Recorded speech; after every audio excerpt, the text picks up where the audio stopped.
Right, you need this to hear me, right? Right, I need to, like, talk into my microphone, right? Oh, long-time listener, first-time caller. What's crackin', Suplex City Chief? We're doing a very weird... This is going to be a weird one to start with, man. This is going to be a weird one to start with.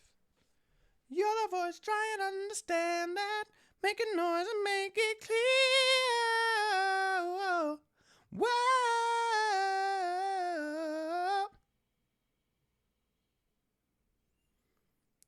We're not gonna live in silence. We're not gonna live with fear. Whoa.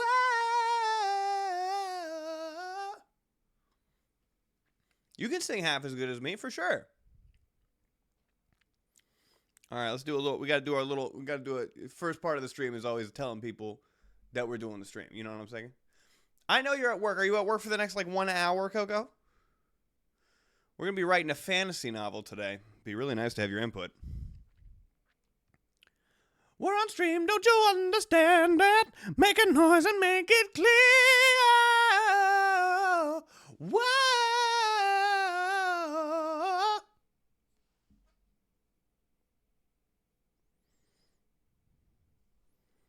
We're not gonna... All right, twitch.tv/The Meantime Radio. How's everybody doing today?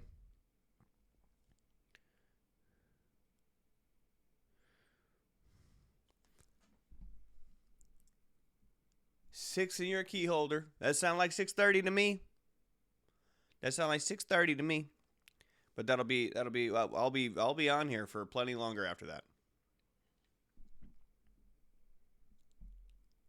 All right. Well, if you're locked in and ready, then I'm locked in and ready, Suplex. We're going to be doing this. Yeah, this is going to be a weird one, man. Eat meatloaf, black eyed peas, collard greens, trout, sweet potatoes for my lunch today. Then I got to go back to work and immediately take care of my wife. What? That's an out of character delicious meal for you, Mark. That sounds fantastic.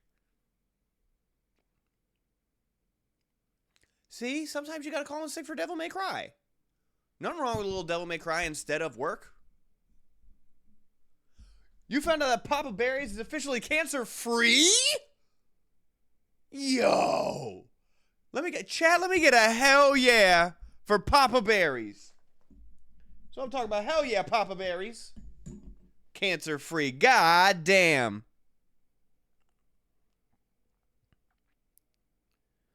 We're on someone's daughter. We're on someone's son. Hello, can we look at each other? Down my barrel of a gun. Join the Twitch, please. Join the Twitch. We're on Twitch.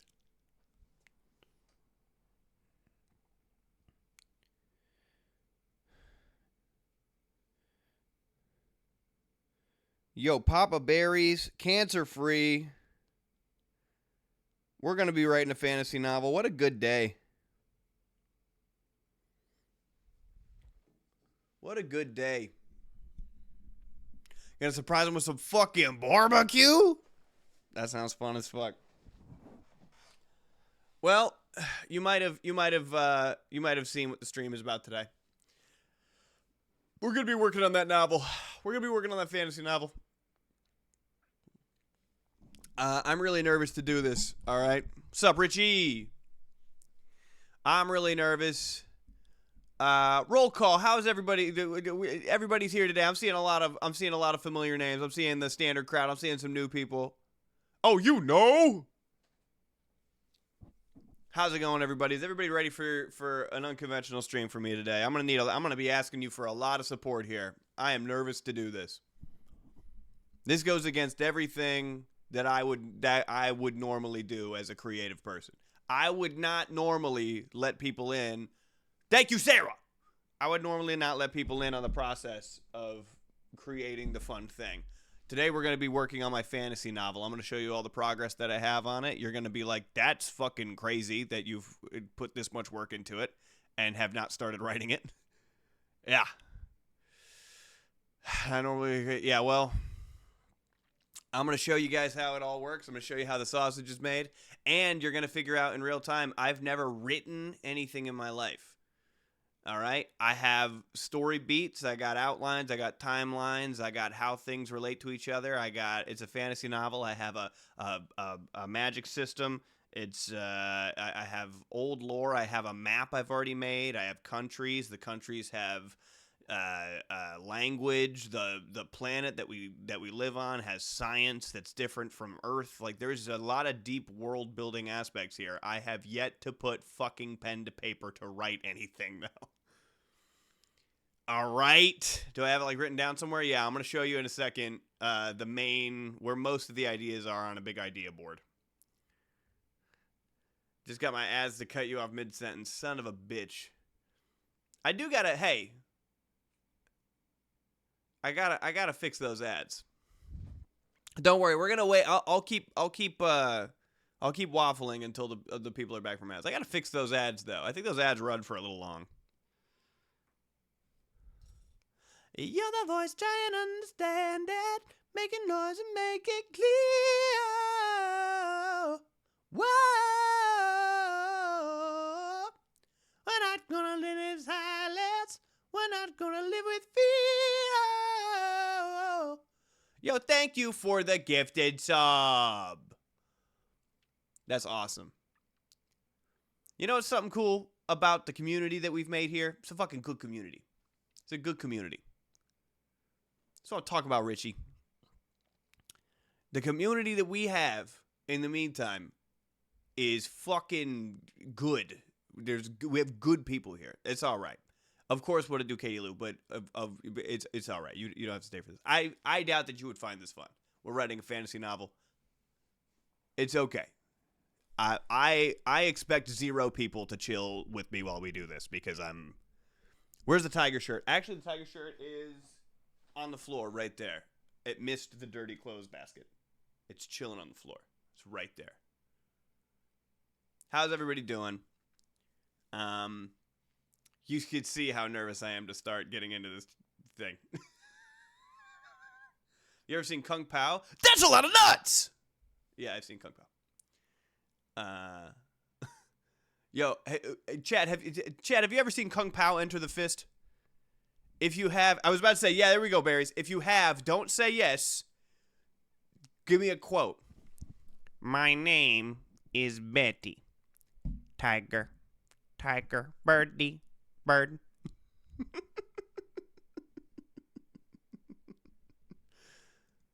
You haven't either?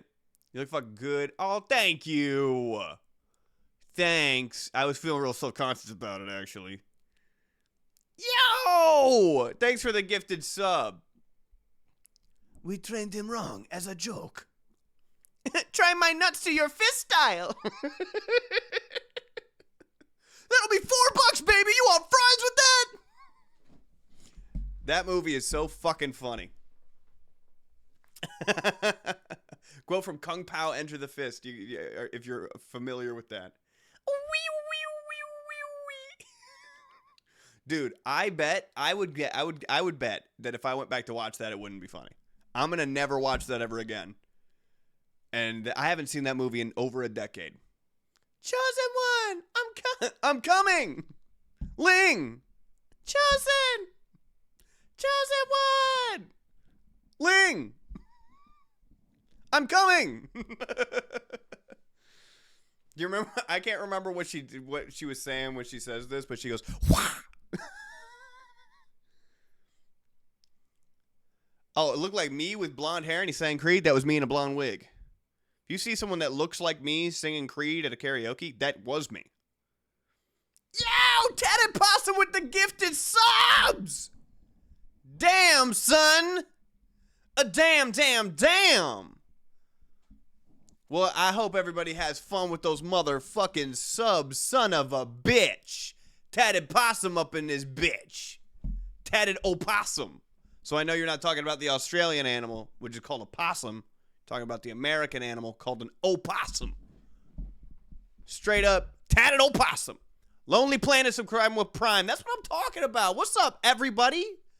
What's up, everybody new? I appreciate the support. We're writing a fantasy novel today. This energy I have right now is not appropriate for the thing we're doing. We're doing something that is going to be probably pretty boring, son. It's probably going to be not that fun and entertaining, to be honest. One of us is wearing a push-up bra. Did Jared eat? No, because I just woke up, so I wouldn't have eaten yet. But I do have my tea right there. Wow, damn, looks like you're eating, bro. Good God. Oh, Mark, that looks good as fuck. Why are you eating good food randomly? Mark just sent me a picture of a fucking feast. I'm filing my taxes, so anything is more entertaining right now. I'm putting it off, dude. I'm going to owe $10,000 to the government.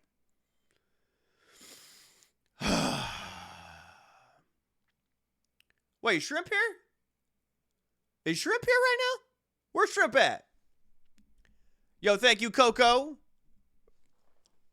And we do want to welcome everybody who's new. There's a lot of new people here. I know you chose like the weirdest one. You chose the weirdest one to start with, to be honest. That Americans have to file their taxes. I know, man. Shrimp back on the internet. Guess who back again. Shrimp is back. Internet, net. Now everyone report to the fish tank. Now everyone report to the fish tank. All right, stop. Cause Shrimp is back. Come here, little giddy, on my lap. Shrimp is back with a brand new rap and that bone pound song. So got on show 5% stuff stick out there. You got 2,000 back for your taxes, bro? Golly. Could have written off those Aussie trips for business expenses. I'm writing off literally everything until I flip back over into making money. I think I probably owe $5,000 at the very least. I'm going to try to make it so that they give me $1,000. That's going to be my goal. Because I was raised poor and I'm not ambitious enough. But I will do a scam. I actually feel my tax at the end of January. Got my refund a couple weeks ago and already spent it all. Almost $2,000 what I got. Son of a bitch. That'd be nice, dude. I'm at the point where all the work I do, they don't take taxes out, so I have to remember to take the taxes out, and I don't remember to take the taxes out. I know, I feel like SpongeBob about to write his essay. Like, you remember when SpongeBob's about to write his essay and the mailman shows up? And he's like, so, you like delivering mail? And he's like, it keeps bread on the table. And he goes, rye or pumpernickel. That's how I feel right now. I got a shirt with Barney on it that says commit tax fraud. I think that was the main message of Barney. And a couple of these. How about I get some back this time, because the past 5 years I've been in mega debt to the government. So I didn't file for a few years because I was making so little money, and then podcasts started happening, and I'm now very well compensated for my time, which sucks when it comes to taxes, because they're like, oh, you made so much money, you should pay us more. And I'm like, more? Fuck, I wasn't even paying you in the first place. Shit. Are we supposed to pay the taxes? If you can avoid paying the taxes, I do recommend. You know, every time you pay taxes, we buy a missile. You know what I mean? Paid and got my refund. You sounded like a Beatle via text just there. The gov gave me money I didn't apply for, and then they made me give it back like $8,000. Fuck that, man. No way. No one wants to be paying the government, dog. All right, talk to me, fam. How do we feel?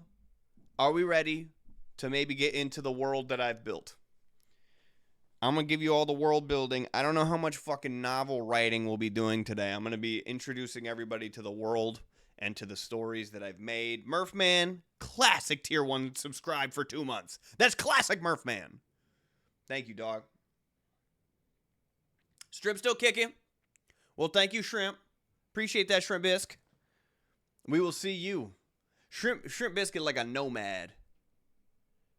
Check that out. We just got that emoji. Shrimp like a nomad. Shrimp just coming through, letting you know, breezing through town like a rhinestone cowboy. Star Spangled Rodeo. And that's Shrimp Biscuit, dog. That's what I'm talking about, son. All right, look it. I'm gonna need a lot of support here. Give me a hell yeah if you're ready to get into this fucking book, huh? Glenn Campbell's a crazy pull. Hell yeah. Fuck, that's so scary. Hell maybe. That's how I feel right now. I feel very hell maybe about getting into this fucking... Okay, fine. All right. Hell yeah. That's a hell yeah. All right. Welcome to the world. Let me give you a little bit of an intro, okay? Put some sunglasses on to help. Here we go. I'm terrified to be here. Maybe you can understand this.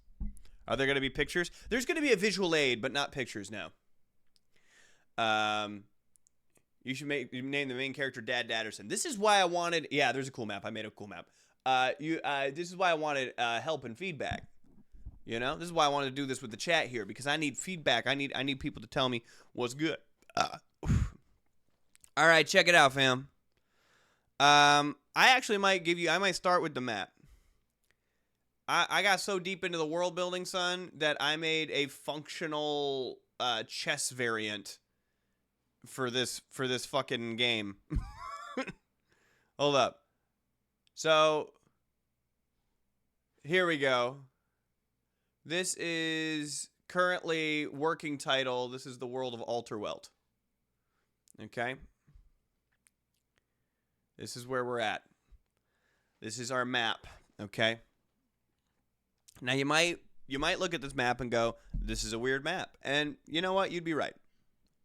Vagina boobs. Exactly right. This is a weird map.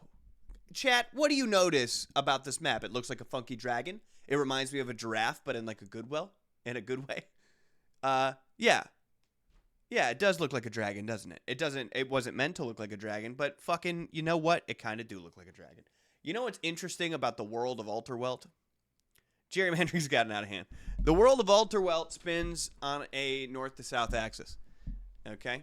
Or rather, it spins a vertical rotation. We spin around the globe like this. Alterwelt spins like this. I did a lot of Googling. I did an awful lot of YouTube research, a lot of video essays about what the world would be like if it spun on a different axis.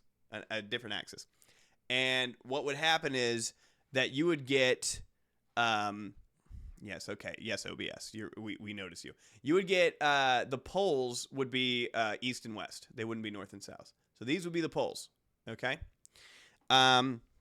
And it's possible that an entirely thin strip of land would form down what would be the equator north to south. Okay? And you wouldn't have seasons, which is interesting. You wouldn't have any seasons in this type of world. You would just have biomes that kept that sort of season the entire year round, right? So the closer to this middle you are, this is a big strip of desert. The warmer it gets and the farther out, the less warm it gets. You get into a mountainous kind of, like, imagine this as being the North and South Pole, except it's the East and West Pole, right? Yeah, so, and this is cool. This is like world building shit. I'll never tell anybody that. Like, being a fan of this fantasy novel, you're just going to have to know that, you know? Like, I'm just going to show you what the map is, and you're going to have to figure that out. Shout out Sarah Lauren. Oh, we will have fun. Thank you for showing up. Accidentally made the Gaza Strip, son of a bitch. And yeah, so this is like this isn't like, I mean, this is a planet we're on, so it kind of looks like this is like folded out a map version of the planet. This bit of land is a ring around the Earth, basically, where they almost touch on the other side. And then these are the countries that we live in. And the whole story takes place on this eastern continent over here, okay? Right here. Yeah, this whole story takes place over here. And specifically, it takes place on this tiny little isle right here. This is where the bulk of the story takes place, and then down through here as well. The characters will be making a journey throughout this whole thing, but I had to make the entire world, the planet, so I could make the land, so I could make an east and west boundary thing, so I could make individual tiny little countries that surround these different countries, so I could make the story take place on this. It's not a fantasy novel without a journey. The terrain is interesting, Rich. I'm glad you asked. Terrain is interesting. Now the glasses can come off because you're asking me questions about my thing. Terrain is interesting. So we have some mountains. We have some deserts. I didn't fully get into what the mountains and deserts are going to be like, but we have this big long strip. There's going to be some countries here. For all my world builders out there, for all the people who like the world building, I'm actually basing a lot of the language off of different European countries over on this side. I wanted to make a thing that was like there's this society that we live in that is like based off of Europe, and there's a society that we live in over here that is based off of not Europe. Okay, so we were going to be doing some racial commentary in this place. And I wanted to do that in a really interesting way, instead of being like, there's the European people and they come from the cold area, and then there's the darker people and they come from the hot area. Rather than do that, I wanted to make this entire thing vaguely European because it's much smaller than Earth. And I wanted to make this part kind of like, I'm not really sure yet where I want to base this off of. But I wanted to make them equally as diverse in color and culture over here. So the languages are this. This is how we're doing this shit over here. Is it abundant in metals like for blacksmithing? Of course. What kind of fantasy? Dystopian adventure, coming of age? Little dystopian adventure-y. I guess we'll find out. What time period it would look like compared to ours? It would be a medieval fantasy. It'd be a medieval fantasy. Think Berserk. Think Dark Souls. Think The Lord of the Rings. Think that kind of area. Think shit like that. You know what I'm talking about? But we're gonna while we're basing much of this off of Latin speaking places, that does not mean that these people are. This is going to be like a white fantasy. That's just like what the inspiration for the spoken thing is going to be like here. Obviously, if you're from a place in the mountains, you're going to have lighter skin. If you're from a place towards the equator, you're going to have darker skin. And we're going to represent that to the best of our abilities while being as respectful as possible. But this is what I'm basing everything off of. You know what I mean? Wizards, no wizards, please. Wizards make it dumb, and I will immediately lose interest. No, we have a really interesting magic system here, which I'll get to later. This is going to be a very grounded high fantasy. So it is high fantasy, but I think it's going to be pretty grounded. I don't think we're going to have any dragons. But it's going to be really cool. Then we have this is the heat map. I made it a heat map. Also to let you know exactly how gay this fantasy novel is going to be. It's going to be super gay. It's going to be as gay as me. So we have this. Yep, we have that. We have this is the map I was basing it off of. But this is the heat map. In the center, we have a very hot strip. At the edges, we have very cold strips, and this was to just let me know when I was making stuff. I wanted to put something in like a perfect kind of zone here, and this is where this green zone is like perfectly where life would completely thrive. Everything is perfect and beautiful. This is like tropical. This is like kind of deserty. This is like getting hot. This is like uninhabitably hot right here, okay? And this is uninhabitably cold up here. And so you see nothing kind of reaches that. You just see that the shit gets fucking cold up there. Is it possible to have a map not look vaguely phallic? I don't think there's a way to do a map that doesn't look like this whole strip up here is based off of Italy. I wanted to make a little boot thing. Land formations just happen like that, dog. You know what I mean? Wouldn't be meantime if it wasn't phallic. Norse mythology is super cool if you want to look into that. Unrelated, but Norway, maybe think about it. Yeah. Yeah, there's a lot of Norse stuff going on up here, but we will get to that. This is basically the map. I just wanted to show you the map, but now we're going to get into the actual game, or not game. We're going to get actually into the story itself. So let me bring you out to Miro. This is Miro. This is my app where I'm storing all the information for the game on here. All right, welcome to Miro. This is nerve-wracking for me. I'm not excited to show you all this, but this is the world building that we're doing. So this is unfortunately our main character. I say unfortunately because I have not been able to figure out a compelling story for this motherfucker, and I'm kind of considering moving the story to a different character. I'm considering making a different character the main character of the story. But this is Kai. This is our main guy here. I'm taking inspiration from international bestseller Quan Mills. Yeah. So Kai, the title of the story is "This Fantasy Bitch Got Roaches in Her Crib." So this is Kai. There's a lot of shit that happens with Kai, but basically we're finding this other character named Fern. Fern is who I'm going to end up making the main character of the story. Yeah, so this is an app called Miro. Basically, here's everything that happens. I was gonna make it book 1, book 2, book 3, but those are like placeholder words. Like this probably will all take course over one book. I just kind of wanted to think of it as 3 different acts. You know, white non-binary ass names. Well, they're all based off of that language map that I showed you earlier. They're all based because they're from the area, so I gave them names that were from the area. Trip was fantastic. Trip was awesome. I love my wife so much. I love my wife more than you love your wife. And yeah, all the names are coming from the languages that they're from. Is there going to be a fictional language? I'm not smart enough, unfortunately.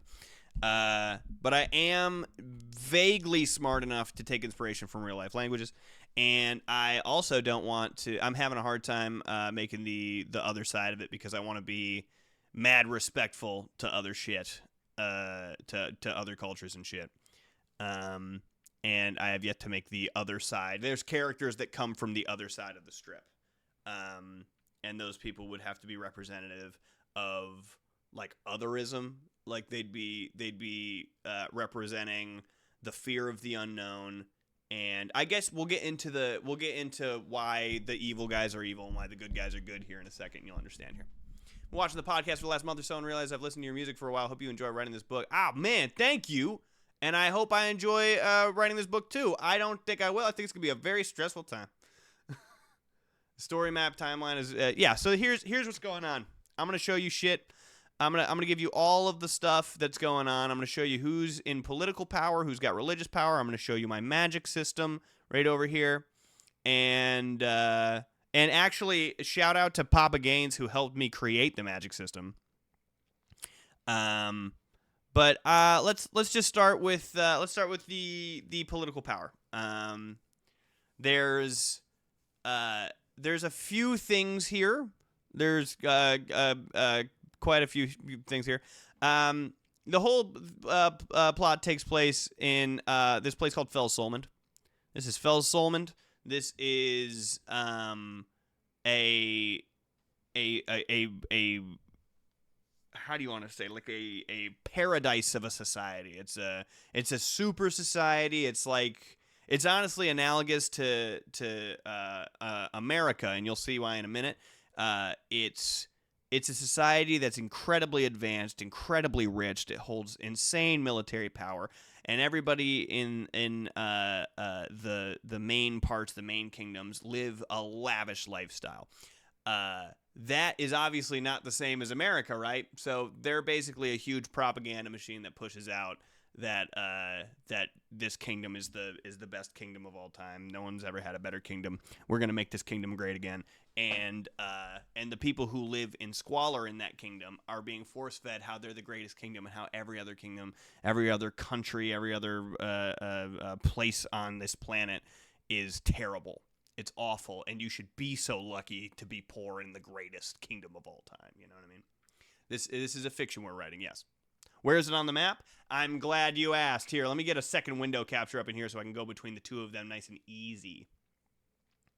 No, that's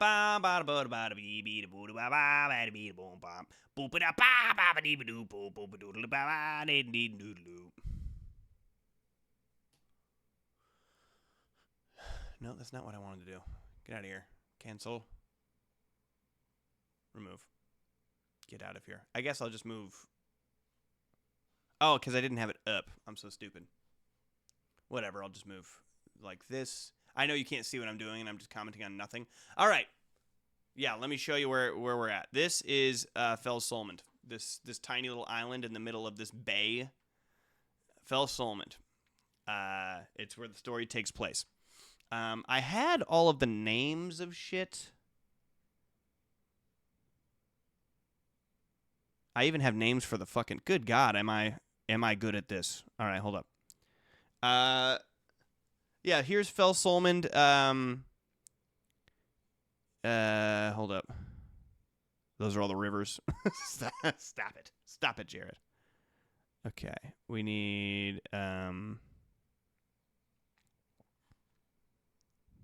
what the fuck is happening? Why can't I show you just Fel Solmond? Oh, it's underneath. 1 second. Hold, please. These are the borders. Ha-ha! This one is Fel Solmond. I'm just going to turn it off and on for you so you understand which one is Fel Solmond. Fel Solmond is this whole big thing, but the kingdom is right in this tiny little bay.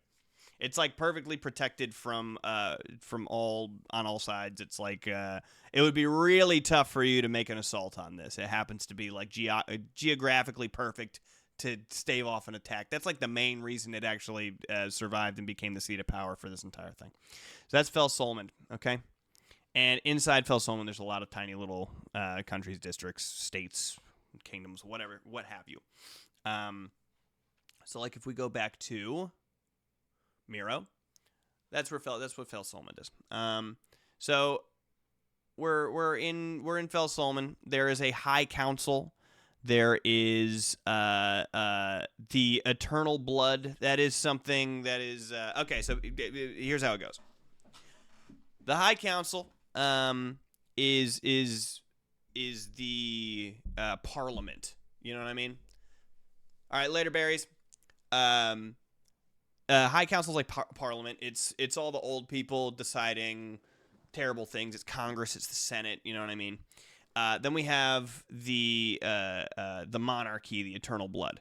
This is where everybody here lives. These are all the kings and queens and princes and princesses, and they hold equal power to the High Council and to the Church of Kind. So it's a society that is super religious, so much so that the church is an equal part of the government, right? Boop. These are all the seats of political power here. So we have political power in all of these places. So, and you can see that there's a power struggle between these two, and there's the patriarch and the matriarch are the king and the queen. The praetor is the head of the church, and then there's no head of the high council. They're all equal members. And I hope that you're getting the sense that this is evil because these guys are fucking evil. They're basically a giant. This is an analogy for America.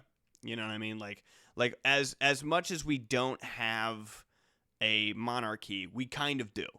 And as much as we don't have a high council, we kind of do. A bunch of old suits that run the world and don't listen to what the people have to say. And then as much as we're not a religious society, yes, we are.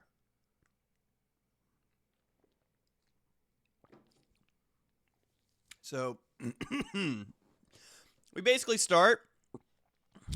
Let me show you the magic system. Who wants to hear the magic system? This is really interesting, I think. My dad was instrumental in this.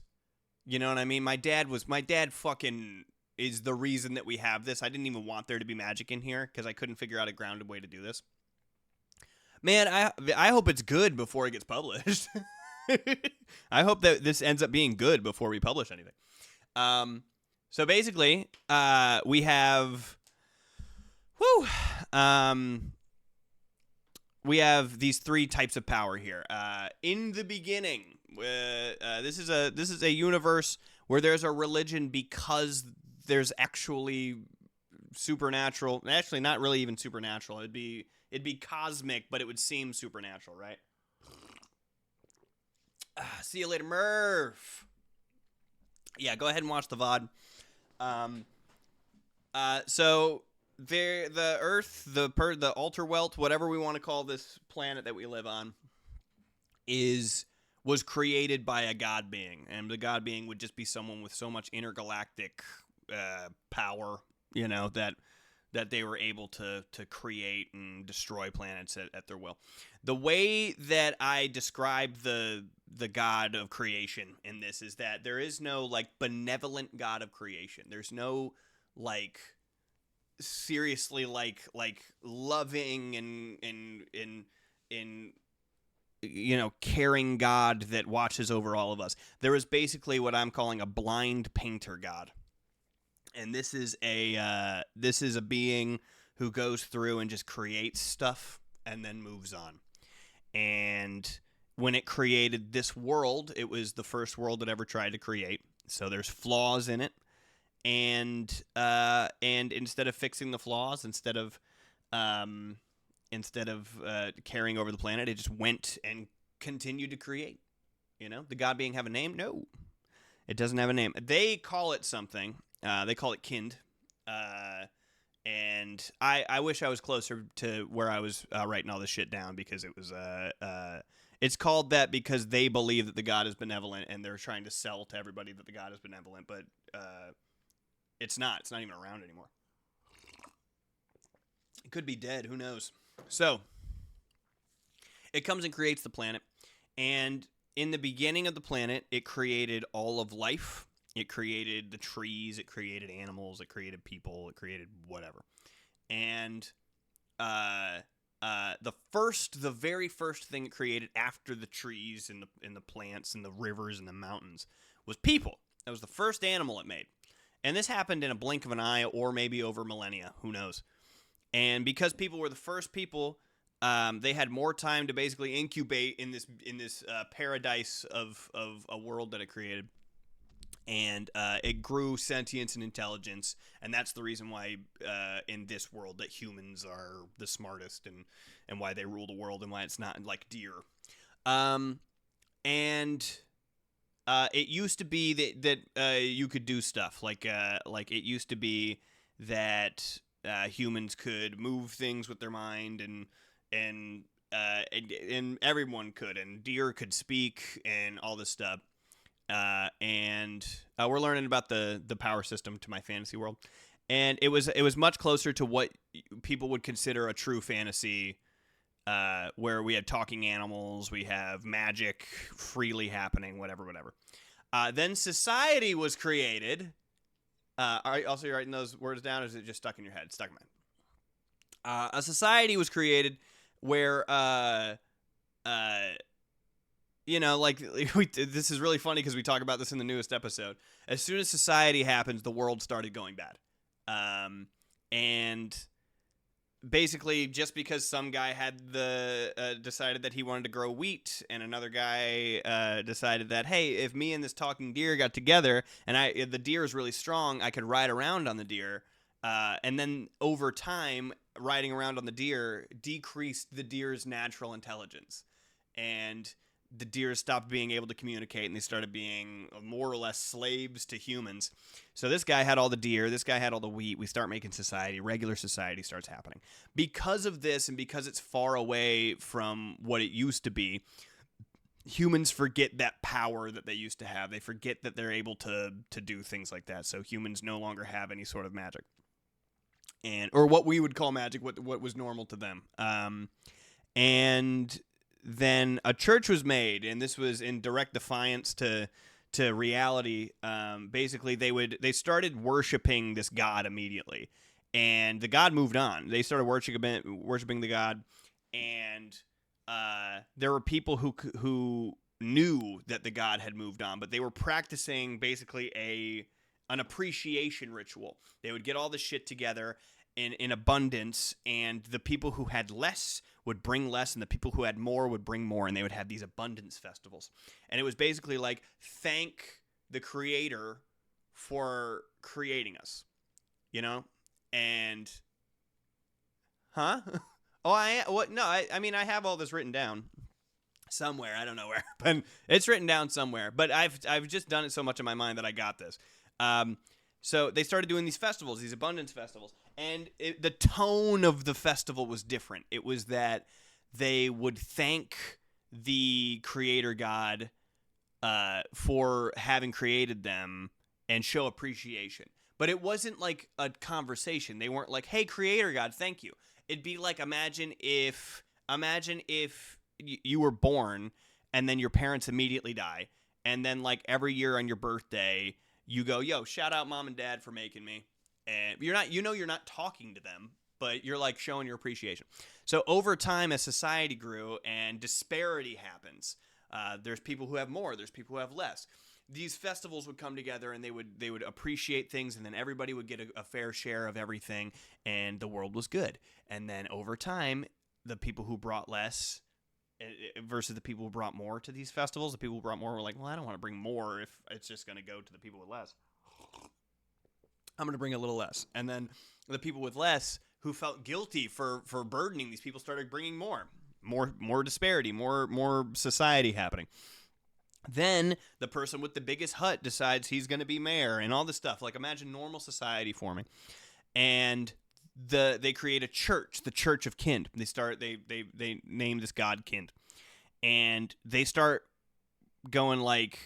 changing the meaning of the appreciation. And it stopped being that we were all bringing this food and these supplies and all this stuff together for the festival every year for the people. It started being that you were bringing it for the church. So they kind of invent tithing, and they say like, oh yeah, we're showing our appreciation to Kind. Give all this shit to the church, and then we'll distribute it. And then the church became greedy. They became infected, and then we're now thousands and thousands and thousands of years in the future, where the church has grown into what we know is a huge, disgusting, dogmatic church. And they take from the people, and they require you to give them gold, and they're part of the government of the world. And I say all that to show you what the power system is. So they have a version of power. Okay, it's called Forged Faith. This is the Church of Kind's power system. It's called Forged Faith. Through an incredible amount of basically torture, they're able to perform small miracles. They're able to, because they're very attuned to what the world used to be, and they know what the world used to be. They have memory of what the world was, but they change it. So they've lost their ability to do stuff, but because they still have the true memory of what's going on, they're able to perform small miracles, but only through incredible pain. Not another Miro board. So they're able to do small blessings and small miracles via incredible pain or death to themselves. This manifests as creating fire, raising the dead, things like that, and it kind of resembles maybe dark magic, but we don't. But they're like the good guys into the world, so they're like, oh, that's not dark magic. They're raising the dead. It's good. That's not necromancy. And then there's the thing called true memory I just mentioned. True memory is there are people. This guy's name is Faye. He is an old spirit who was one of the original souls that was put on the planet. A lot of those people died out. Faye did not. He was so connected to nature, to the world, that he stayed alive for the whole time. He has what's called true memory. He was there. He remembers when the world was made, right? Oh, you're not even joining late. We're not. We haven't even cracked the surface. Faye remembers when the world was made. He remembers what it was like. He remembers that the God who made the world did it dispassionately, and that he just made it, and that we're all here to enjoy it, and it's just a byproduct we're a byproduct of this blind painter God, and we're just appreciative. So because he's so connected to what the world used to be, he can speak to animals. He can do all of the original stuff that humans were able to do. What we would call like some sort of telekinesis. He could create fire. He could bring water through like an alchemy, like a Full Metal Alchemist kind of alchemy thing with equivalent exchange rules, basically. And among other things, he can live forever. And that's what humans were originally supposed to live forever. Then there's this thing called the Void. This is a really interesting 3-body problem here. The Void is interesting. So the church decided to help sell their new religion. Is Fae known with the people, or are they like alone somewhere? They're alone somewhere. The people don't know about Fae. If people knew about Fae, the world would end. Basically, society would crumble and collapse because this whole thing is predicated on this religion that is very deep and widespread. So the church, to keep power, they basically created the devil and hell. They make it up in their mind. They go like, for those people who start poking holes in our philosophy, you will burn in hell. You'll be cast into the void. The void is a deep, eternal nothingness. It's cold and hot at the same time. It's dark and bright at the same time. It's loud and quiet at the same time. It is everything and nothing at the same time. That's where you're going to go. It's torture. It's terrible. And you go there forever and also in an instant. It's terrible. You don't want that. That's fake. That's obviously not true. You know, we know as people who know the story that it was just a blind painter god comes and creates the thing. There's no evil other spirit, right?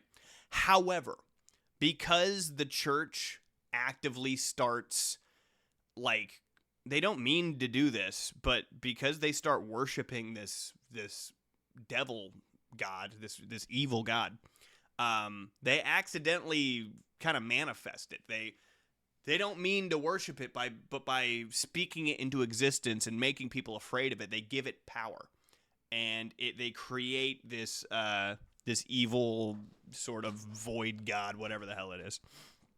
And the void god has power, and it has power based on fear and based on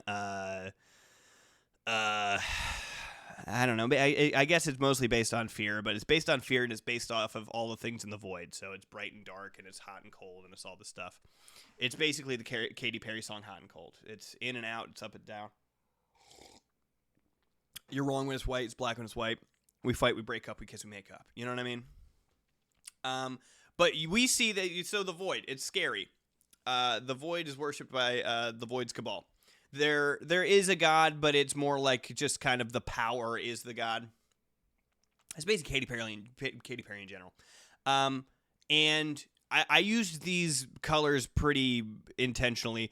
This is being presented as the good thing, and this is being presented as the bad thing. Much like Catholicism is presented as a good thing, and Satanism is presented as a bad thing. But if you were to look at the actual results of Catholicism and Satanism is actually like kind of a decently positive thing, and Catholicism has done many a crusade and has killed and wiped out many. So the void's power represents itself by canceling everything the church can do.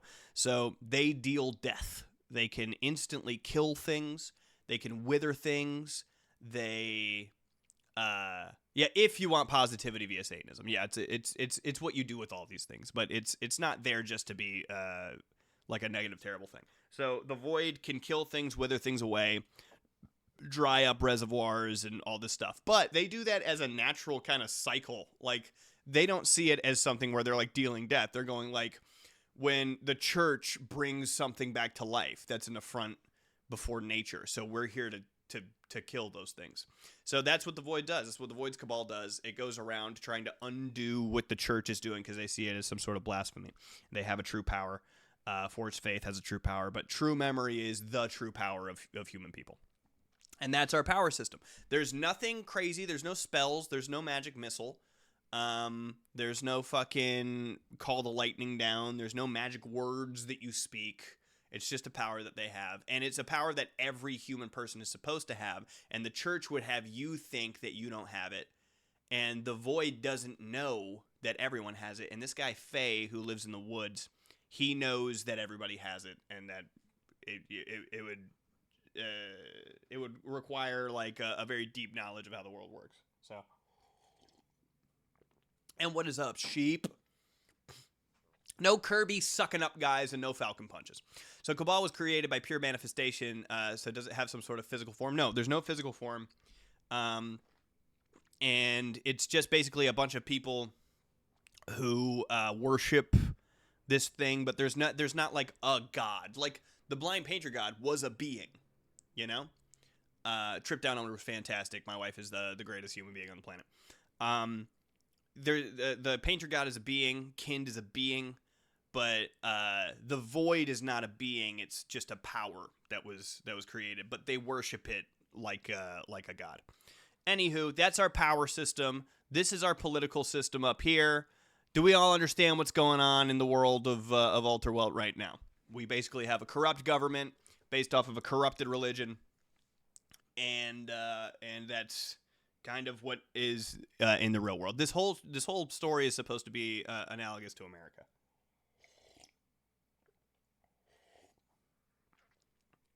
Cyber Drake, ow! I can't read. That's what's making writing this book so hard. Thanks for the sub, dog.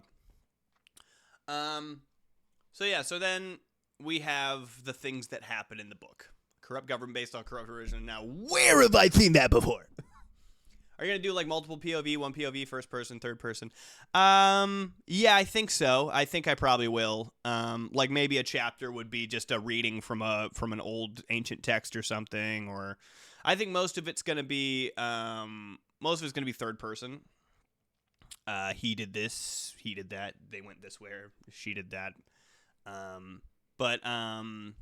Yeah, we're gonna fuck around. We're gonna find out. I don't really have a voice as far as where when I write stuff.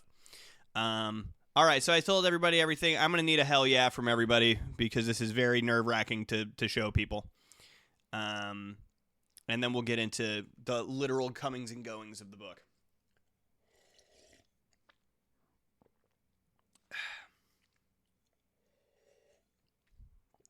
Thank you. Thanks, fam. You guys are the best. We do love you. All right, so we're going to move away from this image here, and we'll come back in a little bit later. We're going to get into our character and our plot. So basically, there's this guy named Isaac. He's the head of the church. He's the praetor of the Church of Kind. He's the head of the church, and he is the main bad guy, right? Don't look at these and think that this is literally what happens in the book. This is like, I wanted to make a timeline for what I think could happen. And so all of this is pretty subject to change. And already there's stuff in here that I know is not true. So, but the beginning is in general how I like the beginning of the book to be. So, yeah, I think this has been pretty good. Miro's been pretty good. I haven't tried anything else, though. Yeah, no, it's terribly spooky to try to show you this. Basically, here's how the book works. We are dropped in a world, and this is based on our character, Kai. This is our main character, Kai. And this is who I'm going to end up making the main character. His name's Fern. So, basically, it starts like this. We have Kai, who was abandoned and orphaned as a child. Kai bounces around from orphanage to orphanage as a small child, but this isn't like an advanced society. They're not like there's not 8 billion people in the world like there isn't on Earth. So it's not like there's a million orphanages for this fucking guy to go to. So he gets bounced around to a few until he lands at this terrible woman's place. And she basically keeps him as a slave and does slave labor with him. She is a clothier, and he has to tend to her pigs, and she makes yarn and stuff. Or she's supposed to be the one making the yarn and making the thread and stuff, but she makes him do it. He's constantly like jamming his fucking fingers in the mill and stuff, and he's all cut up, and he barely gets fed, and she's this big fat bitch, and he hates her. I don't have a name for her right now. I just call her Pig Bitch. So Kai lives with Pig Bitch, and one day he decides, fuck Pig Bitch, I'm running away. So He gathers a bunch of pig bitches shit, and he fucking gets out of there and he dips. He's not going to another orphanage. He's running the fuck away. Matter of fact, he lives near the kingdom, the main kingdom of Fel Solman.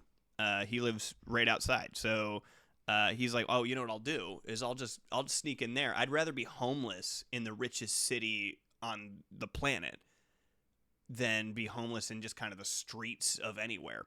So he makes a little bit of a trek. He grabs a bunch of bread and cured meats and beer, and he leaves. And he's a child, by the way. This kid's like 8 years old, and he grabs all this stuff. He starts leaving. He goes on this nighttime adventure, and he basically walks his dumb ass all the way to the main kingdom of Fel Solman, which has a name, and I can't remember the name right now, but I have it written down. Don't worry. And he gets to the gates, and on his journey, he ended up drinking a little bit of that beer, and he's 8 years old, so he gets pretty drunk pretty quick. And he's just kind of going like, how do I get in here as a fraggin' second braggin'? And he looks into his bag. He's got a bread, and he's got a huge lump of cured meat. It's a gigantic, like, 10 pounds of cured meat in his fucking satchel. And he's like, that's going to be good. And as soon as he opens it up, it kind of like wafts into the air, and he hears like a growl from in between these two buildings. And he looks over, and there's these eyes in the dark, and they start approaching him, getting closer. And he's drunk. His judgment isn't good, but he's backing up, and he's like, oh, I should get away from that. There's no one out in the streets. This is like 3 a.m, and he's in like kind of the town square. There's no guards around. There's no people around, and he's in like the market, so like even if he wanted to get somebody, he doesn't even know if anybody lives over here. So he's like backing up, and these eyes are getting bigger and darker, and out of the shadows is this really fucking weird looking dog.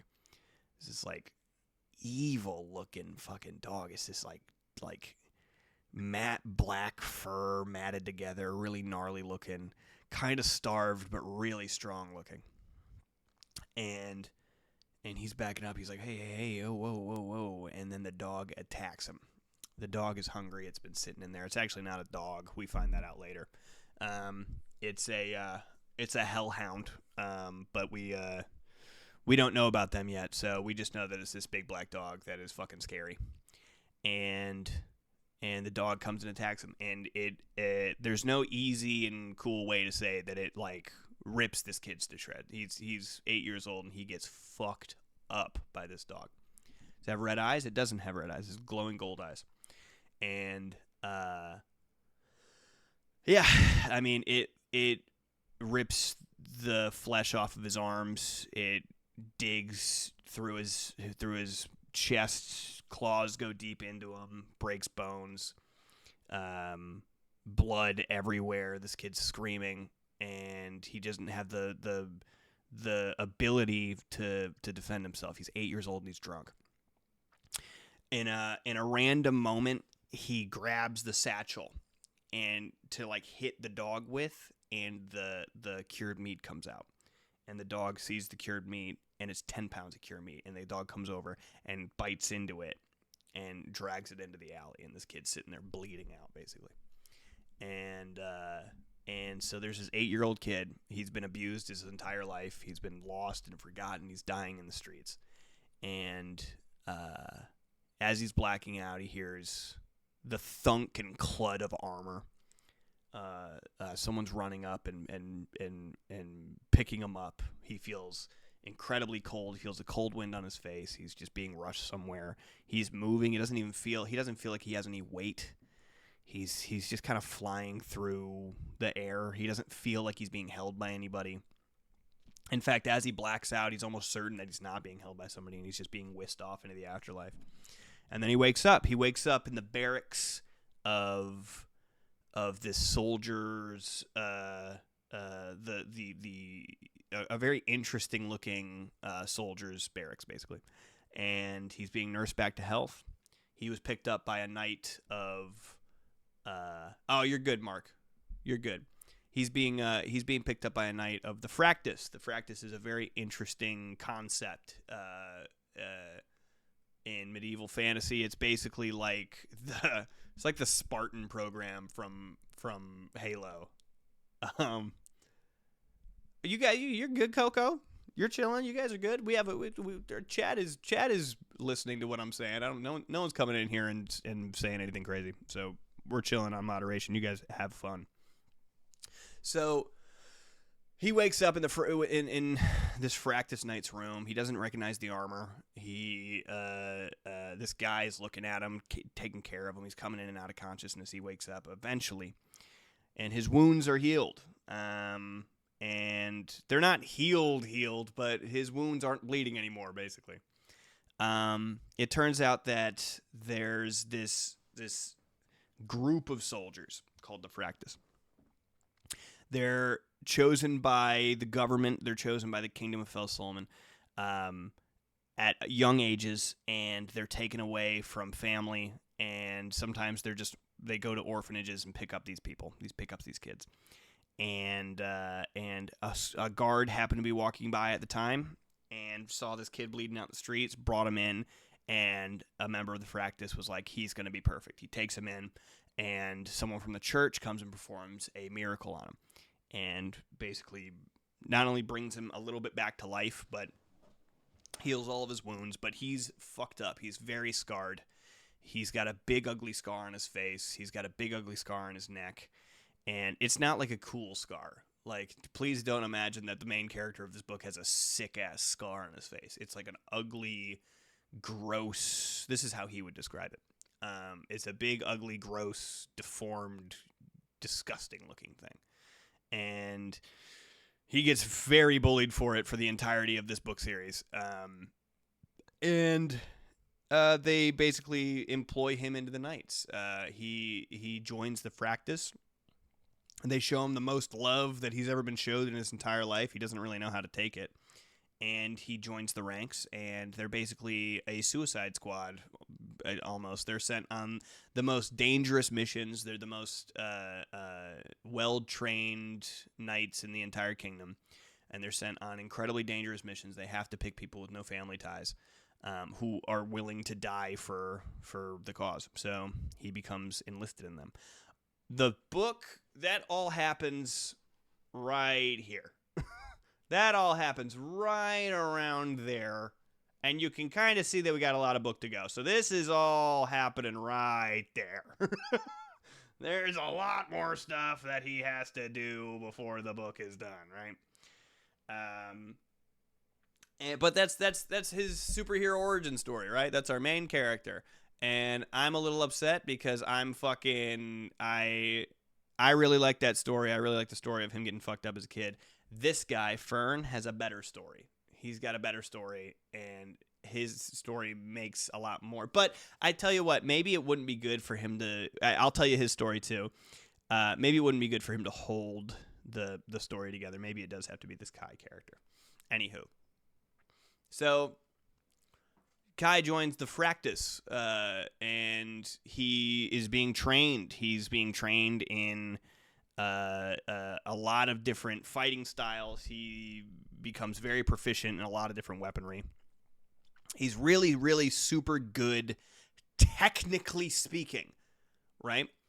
But we come to the main struggle, and the main thing I wanted to do when I was making the book is, what if you had a knight that was... too scared to be chivalrous?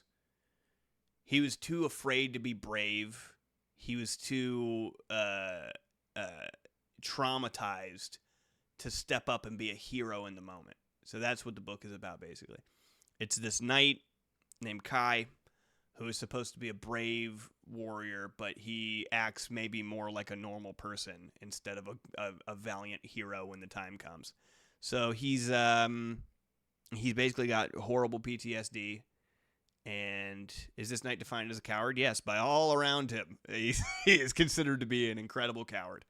And he's a cowardly knight, but he's not, that's the thing, is like, he's not a coward, you know? Like, basically, the reason I even wanted to start this book series is I thought it would be really cool to have a book be based on a knight who might act the way that you might act. You know, imagine showing up to a battlefield. He's a normal guy. He's a deeply flawed guy. He's being asked to do stuff that nobody else would normally do.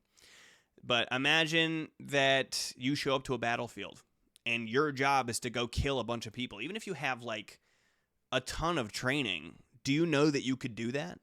When the time comes to kill somebody, would you hesitate? Would you be so overcome with the moment that you would do it?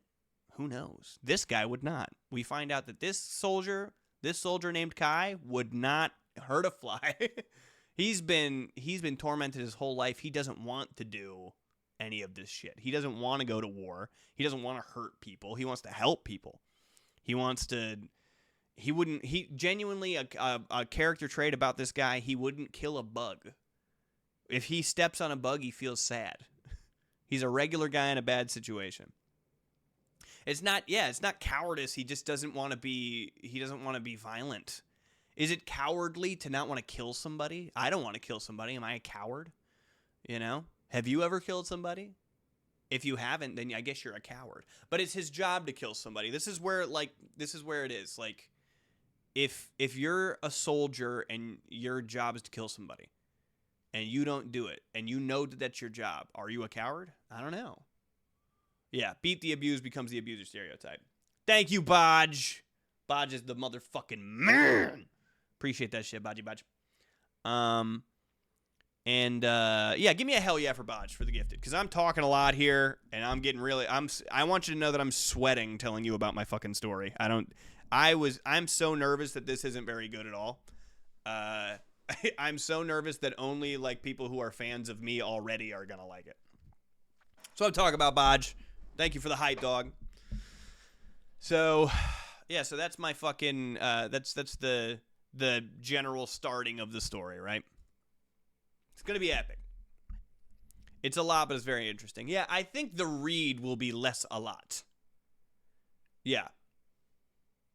Exactly, like being a cop so you can help old ladies across the street, but then a gangbanger tries to stab you, so you have to shoot him in the face. You didn't sign up to shoot guys in the face. You signed up to make the streets safe.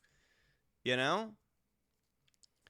Thank you. Yeah, I think the read, like when you read it, I don't think you're going to get so much of the backstory and the magic system and all this religious and political power struggle. I think you're going to get the events that happen, and I'm going to leave it up to you. I'm a huge Dark Souls fan. I'm a massive Dark Souls fan, and I like how in the video game of Dark Souls, they don't tell you shit. You have to like read an item description to get it, and that's kind of how I want to do this book series, or possibly just one book. I want to make this story, and then I want people to make decisions based off of shit that I know, and then have other people be like, oh, it must be because of this and that and that and that and that. And that. You know what I mean? Show, don't tell is always better. Exactly, yeah. So I just want to I want to have all the shit so I have it. I want everyone to know that there's a rhyme and reason. I'm not making decisions for random fleeting reasons unless I think that the person would randomly make a decision for a fleeting reason. There's history. I already know how the kingdom of Fel Solman came to be. Like, I already know who was king like 5 fucking kings ago and shit. You know what I mean? It's like Tolkien with all of his mad scrolls and lore. Exactly, yeah. You have to do all of that. You can always do a book and then do a separate nerdy book of all the details. That's fun. I should do that maybe. Only if people like it though. And then so like you got to make all the shit so you can make a story out of it, you know? I think that's a great idea. That might be the best idea. Thank you, Purple Cat. So, here's the story. All about how Kai's life got turned upside down. He joins the Fractus, right? And if you find yourself inventing languages, remember to go outside occasionally. Yeah. I feel like Brian from that Family Guy episode where he takes Ritalin, where he's like, they're speaking bling black. It's a stupid language I made. So Kai joins the Fractus, and he's put out to fight for the first time. Okay. And this is where we find out that Kai's a coward because he doesn't want to fight. He gets really nervous. He starts talking to his fellow fucking Fractus members. His fellow Fractus members are not nearly as damaged as he is. They've been primed for this their whole life. He joined a little bit late. Which is maybe the reason why he's not the best soldier. But again, I can't speak enough to the prowess of this guy. Technically, on paper, this is the perfect soldier. And so like he's strong with the sword, he's strong with the bow, he's strong with the lance, he's strong with everything. But I think I'm kind of between a few things. I wanted there to be an iconic weapon. In Berserk, there's an iconic weapon, right? There's a huge, gigantic slab of metal the big great sword that he does. I feel like I want our guy Kai to have a shield and spear. I know that doesn't mean too much to a ton of other people, but a shield and spear is a really, like, it's a fighting style that's based on defending yourself first.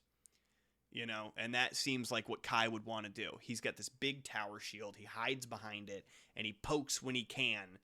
And you know, like, he's not even being aggressive with it. But, like, that's the fighting style is all about defending yourself and only attacking from a strong defense. And it feels like that's something that Kai would want to do. Like, he wants to defend himself. He's a very broken and damaged and traumatized person. And so he wants to keep his defenses up. And maybe over time he loses the shield and just becomes a straight up spear guy. I think that sounds cool. Write that down. So this is what happens. Okay, you ready?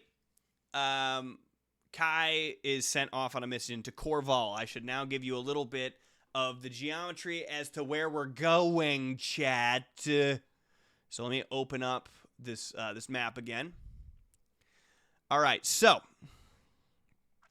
let me get this. Get the borders out of here. This is Corval. Corval is based on France, so we hate them. No, Corval is based on France. This is Felsolmond. They're invading Corval. Okay.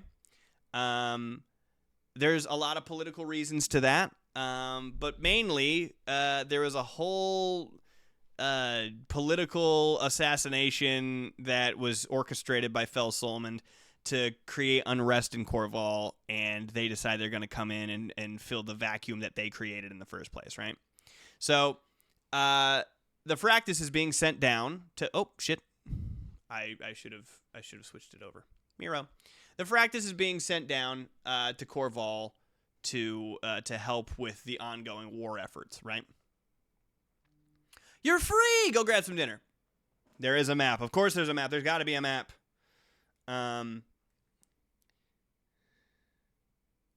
Stream reminded me of this. Probability book is good. Number of words made up by author.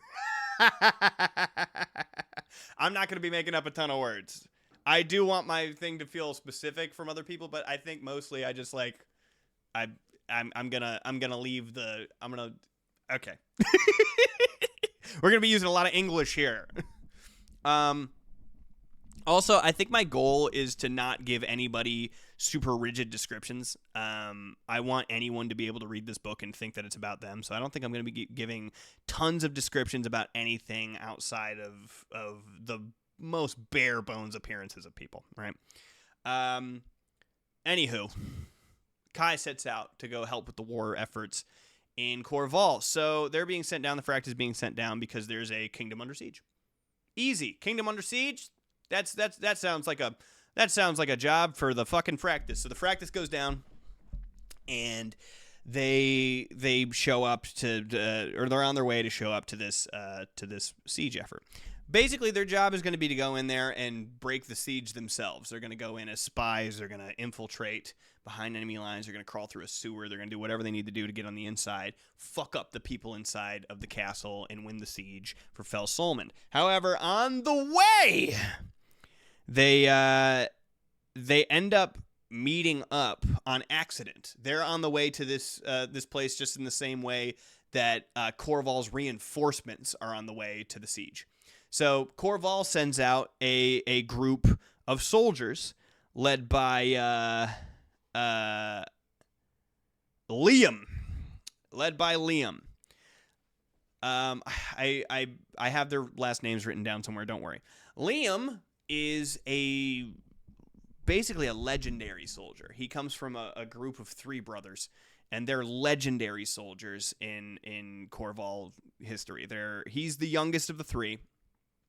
He's probably like 30, and he has made a serious name for himself in this war versus Felsolmond.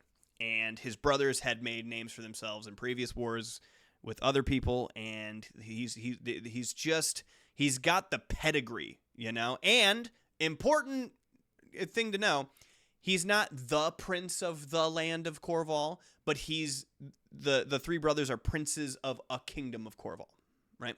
So it's an entire Corval, huge country, multiple. Is this your self insert? No, my self insert is Kai for sure. Child who had traumatized past and doesn't want to hurt a fly. That would be me. No, Liam is bad fucking ass, dude. Liam shows up and he's this prince kind of deal, but again, not a prince, heir to a throne of a minor kingdom in this country. And they intercept the Fractus. They look at the Fractus like Slim Pickens. Slim's Pickens. And they don't know that the Fractus is an elite group of soldiers. It's basically like the Persians versus the 300 in the movie 300. And they basically come up and go like, oh, our scouts saw a patrol a couple miles this way. The Fractus is like, we don't want to fight these guys. We want to get to the siege. But if they're going to the siege, we might have to stand our ground. So basically there's a big battle that happens. And this is Kai's first battle. And I think a lot of characters in a lot of books are self-insert characters. I think you do your self-insert character on like 6 different guys, or at least maybe I've never written a book before, but I'm certainly doing that with a lot of people. And this is where we're going to learn a couple things about a couple of the other soldiers that are in the Fractus. There's this guy named Valens. Valens is an evil piece of shit. Valens is a fuckface. He's a masochist. He's dispassionate. He hopes that you fucking die. If you die, it means that you weren't strong enough. He's the leader of the Fractus, and he is constantly challenging Kai's sense of self-preservation. If you're in the Fractus, you're supposed to die. No, there's no such thing as an old Fractus guy. He's the oldest Fractus guy, and the only reason he's still around is because he's badass, man. And yeah. How old is Kai in the battle? Kai is in his late 20s. Kai is, or maybe he's like 25, 26. I didn't want to make him too young. He was picked up when he was 8. He's now 25, 26. He's been like, his whole life he's been training as a soldier, right? Oh, sick book! We're making book! So they get to this battlefield. Kai is fucking horrified, but Valens is not gonna let him not do the fight, you know? You're dying on this field today. So basically, part of the thing about being a Fractus is that every time they get into a battle, they're like, just so you know, so everybody is aware, we're all dying today. All right? That's what's happening. They say basically a prayer when they start these battles, and they go like, all right, who's ready to die? And everyone's like, me, I am. Please, can I die next, please, Dad? And so that's Kai is not as spirited as the rest of them, but they get into this battle. Liam is a serious threat. All right, so like the people in the Fractus, they're seriously talented fighters, but Liam is a seriously talented fighter. You know, that's what I'm talking about. B Petro 2788. I'm glad you like it because I'm nervous to tell anybody about it. And they get into this big thing, and basically it just comes down to Liam does not understand how his forces are being contended with. They're not being, like, decimated, but they have 3 times the amount of soldiers as the Fractus do, but the Fractus are holding their shit down, and, like, by the time the Fractus has lost 10% of their people, Liam's forces will have lost, like, 15. And he's like, how the fuck are you guys killing so many people?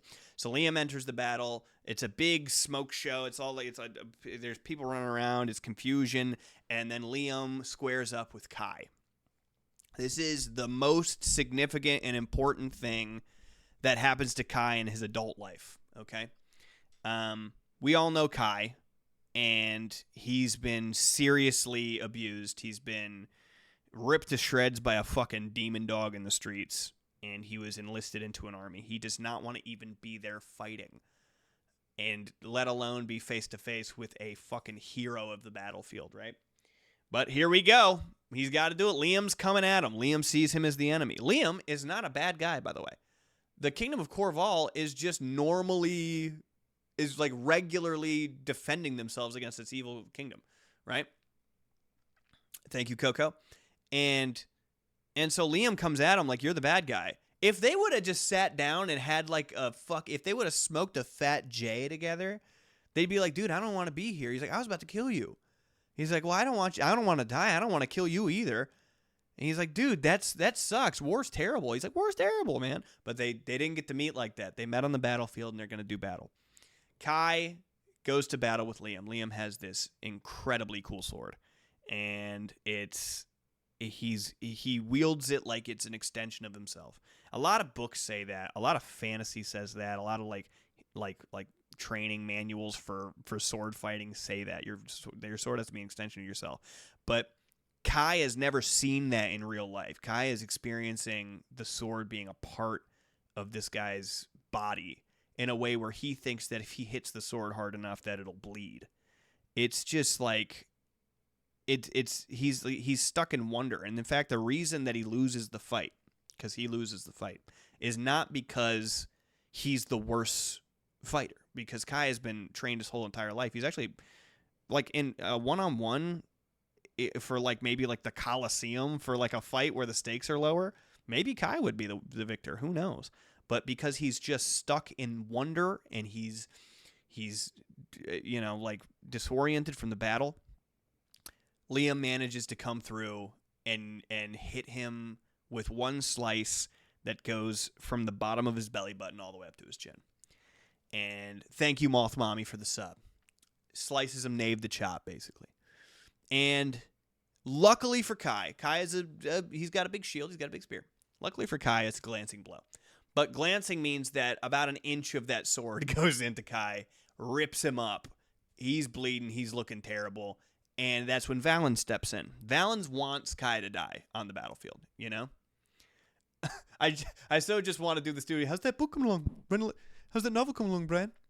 Brian, how's that novel coming? Yeah, I know. Friends become enemies, enemies become friends. Yeah. So Valens comes by, the leader of the Fractus, and he intercepts Liam, and he starts fighting Liam, and it becomes pretty clear that like if Kai, a 25-year-old member of the Fractus, could probably hold his own with Liam, then Valens, a 52-year-old member of the Fractus, who is fucking brutal, kind of makes short work of Liam. Not short work. I mean, Liam holds his fucking own. There's hits in on both sides. But at the end of it, Liam is on his knees, and Valens is there, and he looks at Kai, and he knows that Kai needs to be basically baptized in blood here. You're writing a book too, and you want to see if you're going to go over your process of how to figure out a story? I probably will. Dude, spoilers. And he goes like, this would be the perfect time. Kai, I want you to kill this motherfucker. He hands Kai his spear. And he goes, I want you to kill him. And Kai drops his spear. Not because he's in defiance. Maybe it is. Maybe it's because he's in defiance. But Kai has lost a lot of blood. Kai got his ass fucking handed to him. He got, basically, if they would have left him there, Kai would have died, for sure.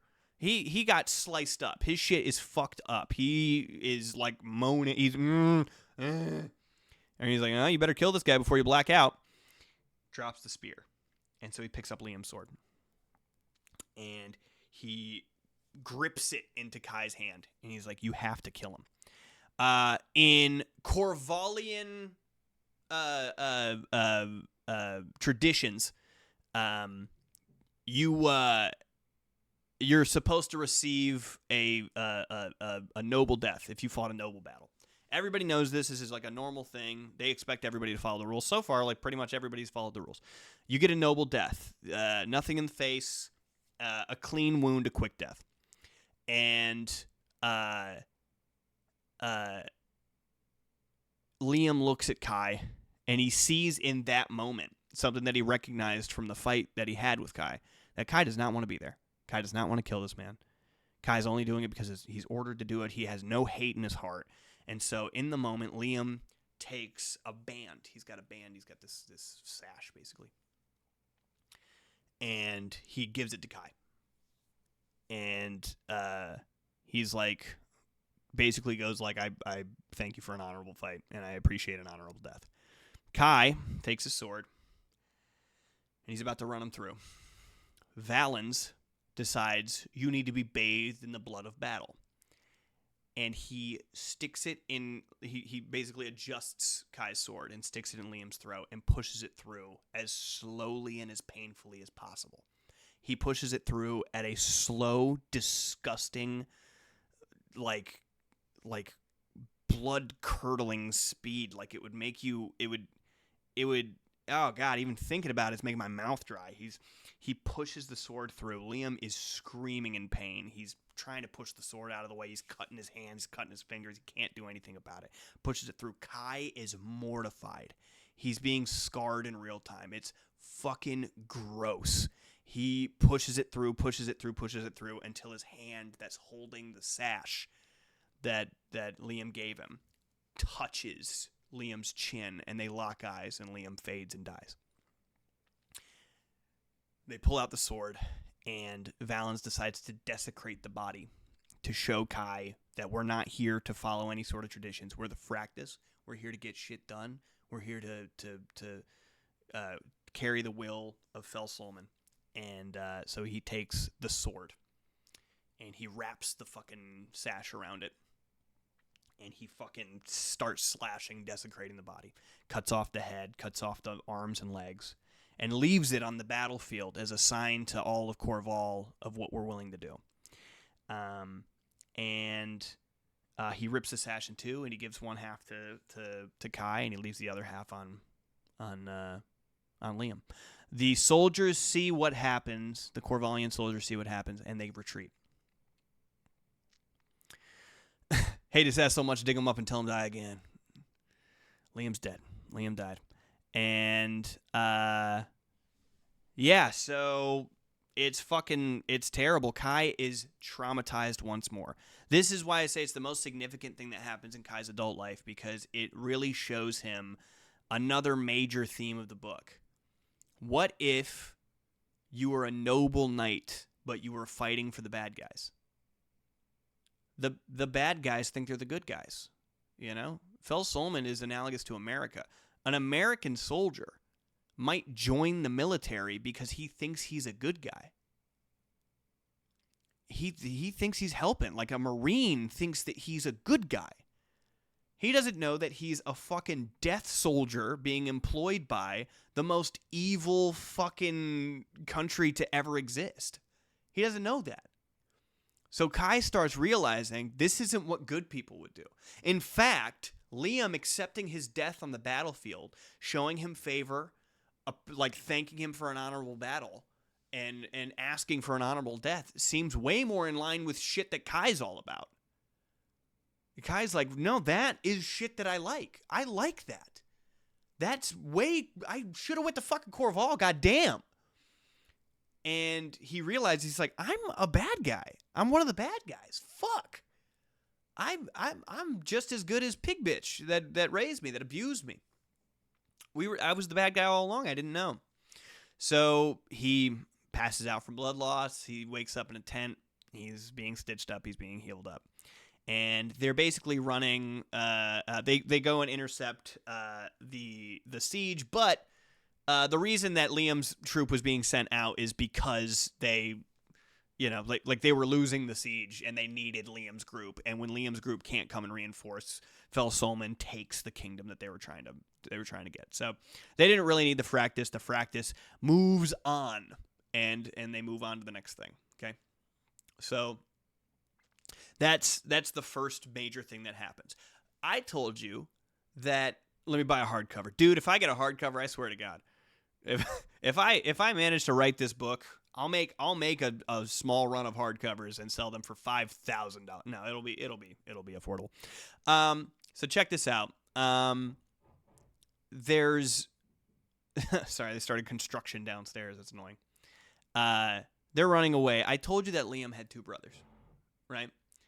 Liam has two brothers. Their names Aldrich and Gaultier. And Aldrich is the middle child. Gaultier is the oldest. They hear what happens to Liam, and they're brought back. Liam's torn up head and the sash, the favor that he was giving to Kai, torn in half. And they decide to make it their personal mission to kill, because it's the youngest brother. They decided to make it a personal mission to go kill Kai. They want to kill Kai, and so they start tracking down the Fractus. So a lot more stuff happens. This is when I would be introducing the secondary character Fern, but we'll stick with Kai's story for now until he meets up with Fern. Okay, so they're getting Kai out of there. They're getting their wounded out of there. They're retreating back to a base, and they stop through a town. This is another thing where Kai starts to realize he's on the bad side. They raid the town. The Fractus come to this Corvallian town, and they fucking raid it. They take all of their shit. They're stealing way more than they need. They're having their way with some of the people, if you know what I mean. I don't want to be too graphic. And they're setting fire to some of the buildings for no fucking reason. And Kai is he's been now since the battle. He's been on the road for a few weeks, and he's been getting back to normal, especially with the help of the magic. And I won't mind to say from the skinniest Jackson, from the torturist Jackson. And Kai looks around. He's like, if we're the good guys, why the fuck would we do this? He's looking around. He's seeing people light a fire to a thatched roof cottage and be like, that person had to make that cottage. There's a person who did the thatch work on the roof. You just lit fire to that for no reason. We needed their shit. Sure, it's war. We need their shit. We don't need to kill these people. We don't need to take so much that we're not even gonna. They're taking so much that they're just going to leave it when they go, right? He's like, I can't imagine why the fuck I'm on this side. And right when he's thinking that, a knight shows up. A knight with a very small party shows up and kills someone who's a buddy of Kai's in the group. This is a minor character, but he will have a name. I haven't figured out what his name is yet. Basically, he's talking to this guy. He doesn't understand it. And in the heat of battle, this guy gets a goddamn hammer to him. This motherfucker gets a hammer to the back of his head, conks him out. And Kai looks over. It's Aldrich. It's Liam's older brother.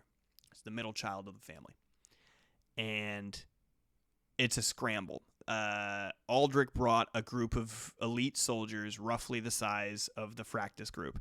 Fractus is busy raiding, and they have to kind of come to their senses. They're being attacked. They're being ambushed. Aldrich only wants Kai. The only rule that Aldrich has is, if you guys have fun with the other guys, I'm killing this Kai motherfucker. They get into pursuit. Kai is not interested in fighting. He's running away. He's trying to explain himself to this guy.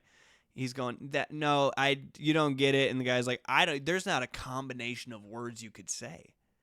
I don't care if it wasn't even you. I need to kill you. You need to die. There's nothing that you can do. He's running through, trying to find him, trying to get him. Valen shows up. Valen's with the crew. He starts mustering his guys. They're having a battle. It's for real.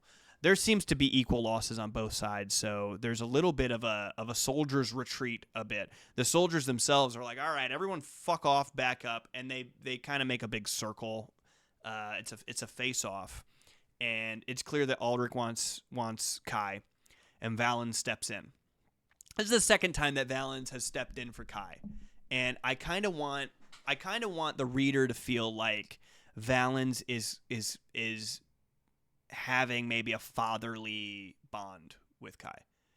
That couldn't be further from the truth, but I want you to feel that way. I want you to feel that this is the second time that Valens has come in to save Kai's life for him. Really genuinely what's happening. Valens was sent out there not to just stop a siege. This is the Fractus we're talking about. They're being sent in on the highest, most dangerous missions. Valens was sent to send a message to Corval from Fel Solomon that you can't win. We're the best. Valens is stepping in because Kai probably can't kill Aldrich, but Valens can. Valens is going to desecrate this guy the same way that he desecrated the other guy. He's going to disrespect and destroy and mutilate this guy to send a message to Corval, you can't beat us. We'll do whatever the fuck. We are evil. Fuck you guys. You know? So Valens steps in. The reader does not know that. The reader is thinking, "Oh my God, maybe we see Valens turn good." No, so Valens steps in and he starts fighting Aldrich. And again, it's not that Corval is just this very noble and they would never break the rules. They just do have traditions and stuff that would maybe stop them for a second, and that second is all that they need because the Fractus will not hesitate. They're letting this fight go on, and as Aldrich begins to lose ground, Aldrich cheap shots Valens. Aldrich comes and hits him in the nuts. I haven't decided what the cheap shot is right now. And Valens is down. Valens looks over at Kai. Aldrich has a big hammer. Aldrich has a really cool big hammer. Aldrich has this fucking shit up over Valens, and Valens looks over at Kai, and the reader again. You're the reader. You're thinking that the exchange, and so is Kai. Kai's thinking this too. Valens is looking over at Kai with like a confusion, and you think it's like that he's weighing out whether or not he wants to die for this person. You know, like he dies for the mission, you know? Like he's not here to save one single soul. What's really happening is he's trying to get Kai to come fucking help him, and he's wondering why the fuck he's not doing that. He's like, "What are you doing? Come and kill this guy with me." Kai sees it as like an invitation to be this guy's son, basically. You know, like he sees it as like, this is where I step up. This is where this guy, like me and this guy, he's like saved me so many times. He cares about me, and he runs up while Aldrich's not looking. And again, this is the split second where the Corvalian soldiers would not do this, and the Fractus wouldn't hesitate. They see Kai running up, and they're like, certainly he wouldn't break the rules of the ritual combat. And Kai comes up and kills Aldrich from behind, in a very like cheap way. He comes up and while Aldrich's not looking, he takes a dagger and he just kind of sinks it into his fucking ribs on the side. And that's a shameful way to kill somebody from the back while they're not looking during ritual combat. And he just does it because of the feeling he has for Valens and the want to belong to a group, and he knows that these are the bad guys. He's now fully aware that these guys are the bad guys. But this is Valens stepping up and saving his life for the second time. I know. Damn it, Kai. I know. It's important, though. It's important because, like, Kai looked at Liam, and he knew that Liam was an honorable man. And he looked at Valens, and he's like, he's not an honorable man, but he's my guy. He's my father figure. Valens has been training him his whole life. So he goes and makes a decision that he'll regret for forever, and he kills Aldrich. And then the Fractus doesn't hesitate. They step in, and they massacre Aldrich's forces. Nobody makes it out alive. They're killing stragglers. They're killing surrenderers. They don't care. And they make a meat pile of this soldier. And Kai is feeling conflicted. Obviously, he's feeling terrible. He saw the massacre, and he's like, "Oh no, I think I made the wrong decision." He looks up to Valens, and Valens comes to him and says, "If you ever hesitate again, I'll fucking kill you myself." And in the way that he says it, he just like he realizes like this guy is not. He didn't care if I lived or died. He didn't step in for me. What did he step in for if not for me? Why did he do that? Why do I feel like I need like a father figure? This like, what the fuck? But yeah, I guess he's not thinking that inwardly. He's just going like, you don't love me? You know, like, no one loves me? No one's going to love me? I'm going to be alone for forever? And I just did that. I just killed this soldier who had every right to come and hunt us down, who had the upper hand on the clear bad guy, and I killed him? Why did I do that? So he's devastated. His own actions, he did that. Look, dude, this is fantasy. He killed somebody, you know? No friends and no guidance in the time of need. Daddy wasn't there. I know. Radio's exit music for a film would fit the story so well. Well, hell yeah, dude. And so Aldrich is killed, and we see that happen right here. Aldrich's killed. We're still in like the very early stages of book 1 here, or I mean not early stages of the series, but in the later half of book 1. This is really important for Kai. Kai starts traveling back with the group, and he realizes he wants to desert. He wants to desert. He's out of here. He needs to get the fuck out of here. In fact, what he thinks he needs to do is go turn himself into Corval.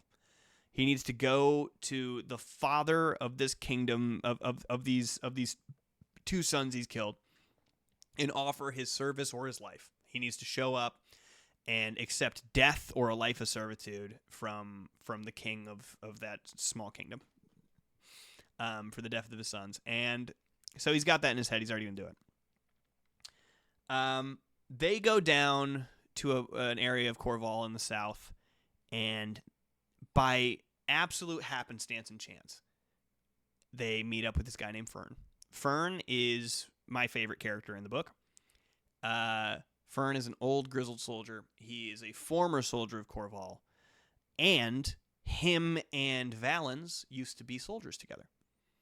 The thing about Fel Solmond is that their national identity is, much like America, not based on fucking anything. You know, people go to Fel Solmond because it's rich, not because they have their own people. You know, and of course they have their own people, but that's a whole entire other thing that's going to be analogous to Native Americans. So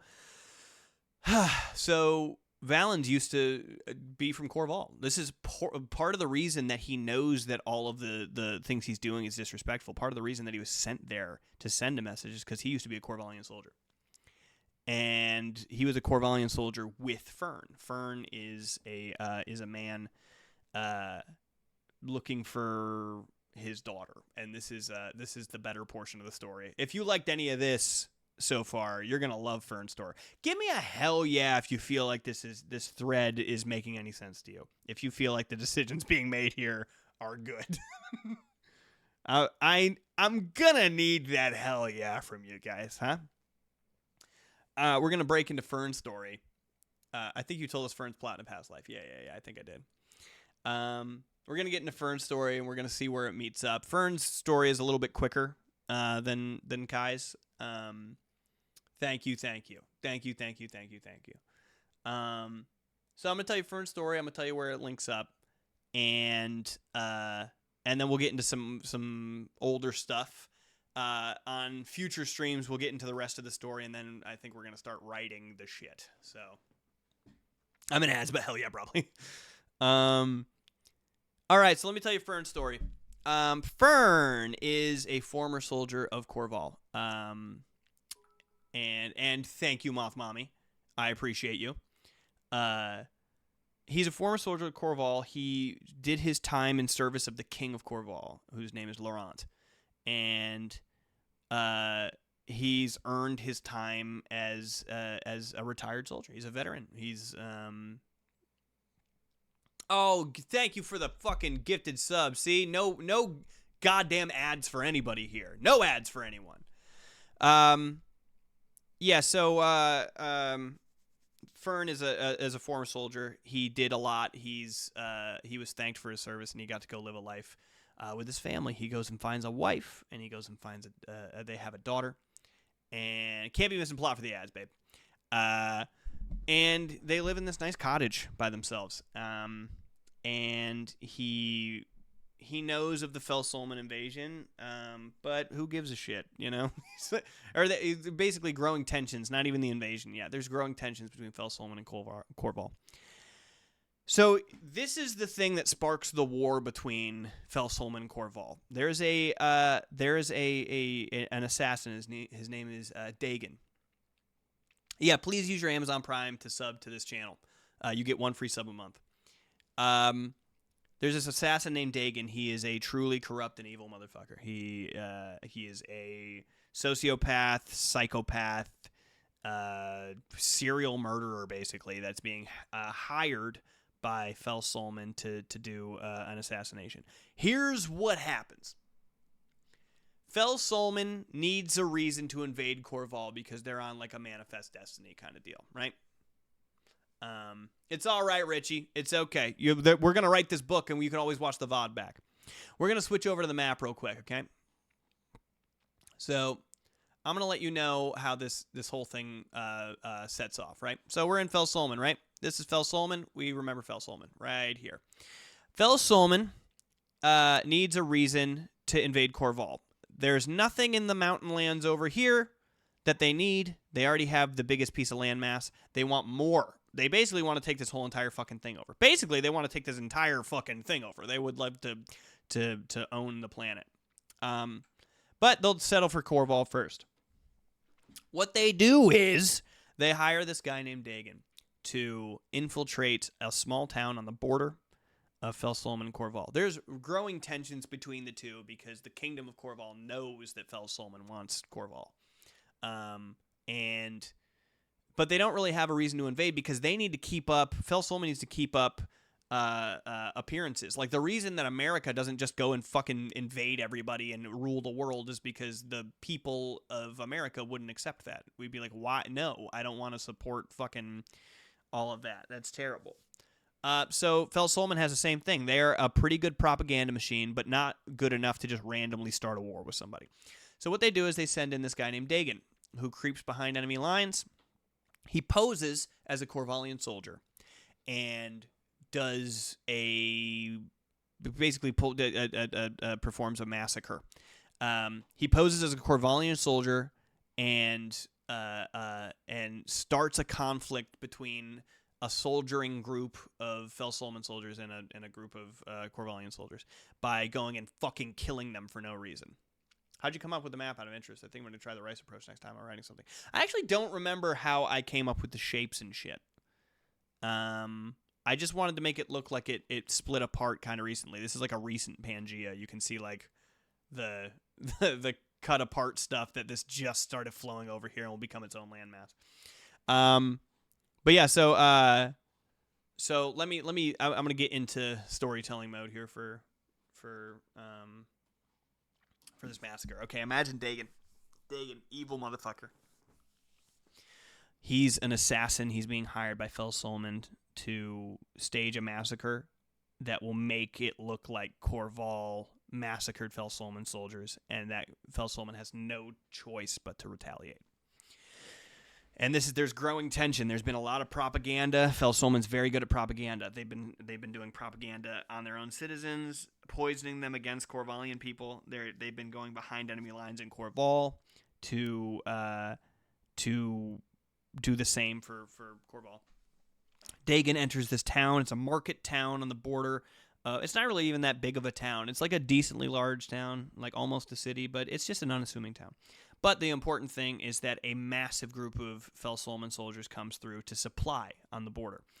And there was a lot of propaganda put in that town going like, oh, Fel Solman is only coming in here. I know they're buying our goods and shit, but they're coming in here to like slowly take over. So the citizens start disliking the Fel Solman soldiers. And I'm talking a lot, like a huge amount of Fel Solman soldiers come through. So Corval starts sending a large amount of Corvallian soldiers to be there as well. So it becomes this thing where there's like almost this like military demonstration between the two of them, where a large rank of Fel Solman soldiers comes through to gear up and get all this shit. Again, they're not warring, so there's no reason they wouldn't be able to come over here and purchase goods and do trade and stuff. And a few of the sellers don't really care about politics, but then the Corvallian soldiers come up to meet him just to take over the market and look over the market and stuff.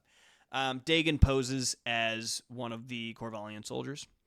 He, through a series of fun shit, which I won't go too deep into because I haven't nailed any of it down, he basically gets up on the roof, kills a few Corvallian soldiers first, kills a couple Fel Solman soldiers. He does this quick as a flash. He's a very talented assassin.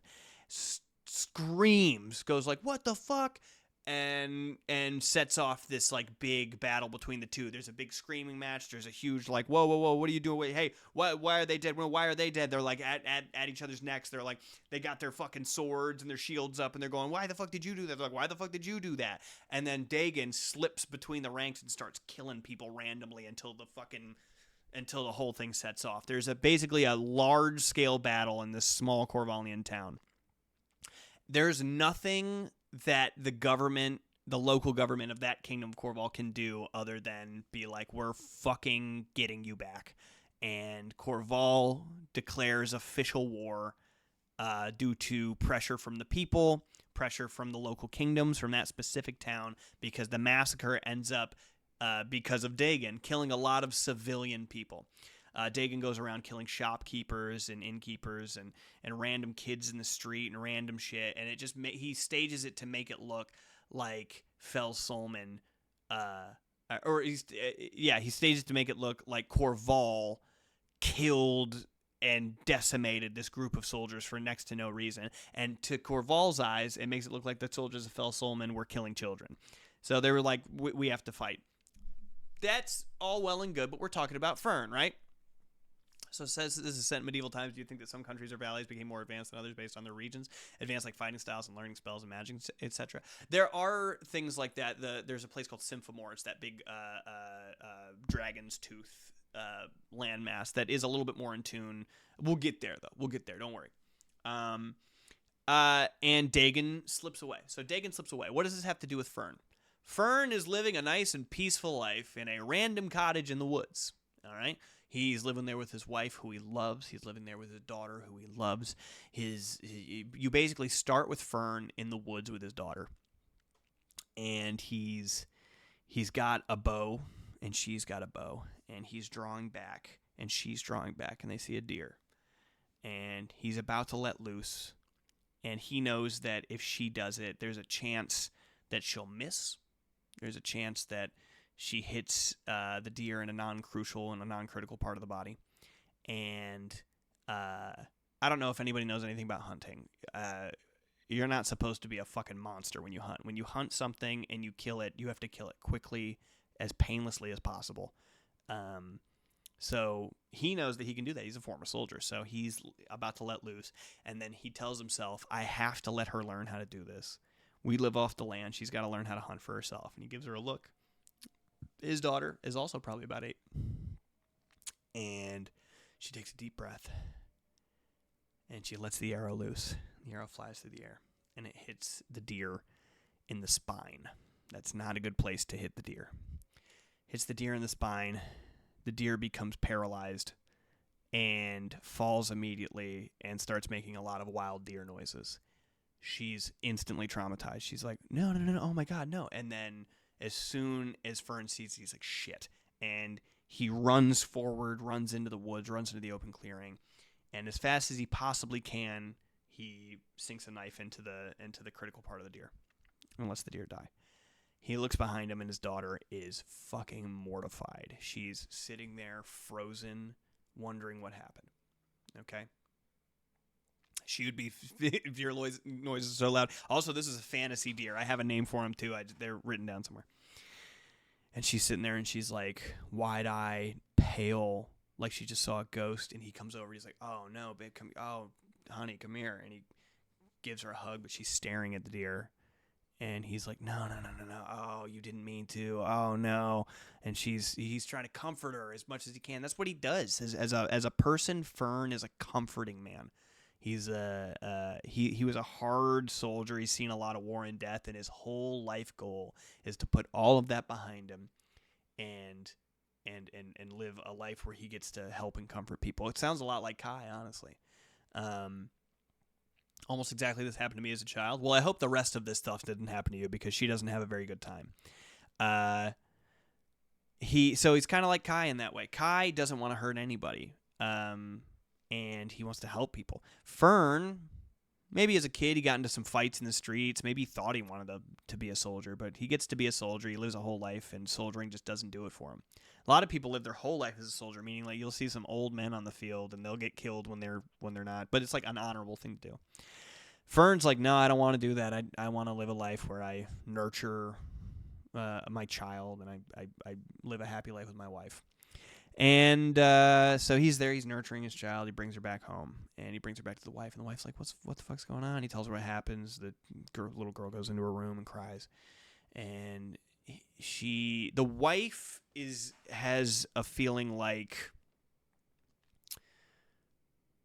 the wife feels like she wants Fern to challenge their daughter, right?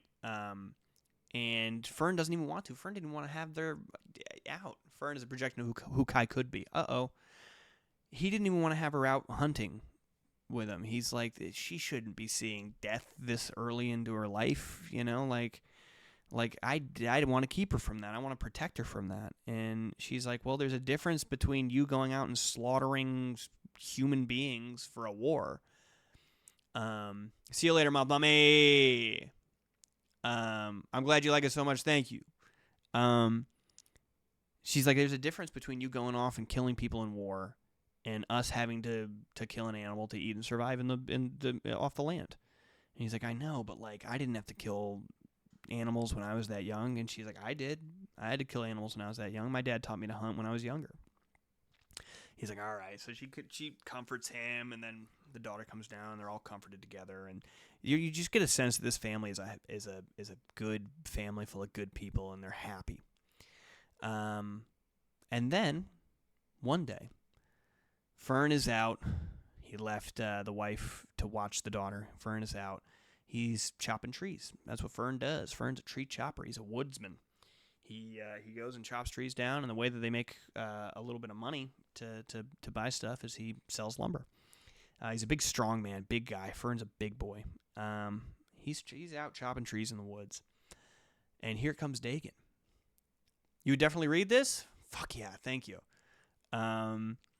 And here comes Dagon. Dagon has just set off the massacre in the small town, and he's escaping through the woods. And while he's escaping through the woods, covered in blood, trying not to be seen by anybody, of course, he comes across a cottage that shouldn't be there because it's so deep in the woods. Why the fuck would anyone want to live there? He just didn't expect there to be a cottage. There's no signs of life. He runs by this cottage, and he looks over, and the wife and the child are looking dead at him. They're outside, they're out front, and they look at him, and Dagon looks at them, and he looks at them, and they look at him. And the wife brings her child back in the door and goes into the house and shuts the door and locks it. And Dagon's like, I can't have anybody see me. I certainly can't have anyone see me. Dagon walks up to the house. He knocks on the door. And he starts talking. He's like, excuse me. He's talking in a Corvallian dialect. Just basically in a Corvallian accent. And thank you, Coco. Oh, Publishing Fund. Thank you. And he's going, please help me. There's a big massacre at the square in the village, and you have to help me. I don't know where to go. I retreated. I just ran away. I think they're still out there. Fel Solomon just attacked us. And the wife, the mother, goes, well, I can't help you here. I just have my daughter. My husband's coming back any second. He can help you. He should have been back a little while ago, so he's going to be back like right now. So if you need help from somebody, definitely get help from him. He's like, please, I need to hide from these people. And she's like, well, I don't even know how you found our cottage. I don't think they're going to come back through here. These woods are thick. Oh, this son of a bitch. Well, I think hopefully the story is cool enough to where you don't even notice it as fantasy.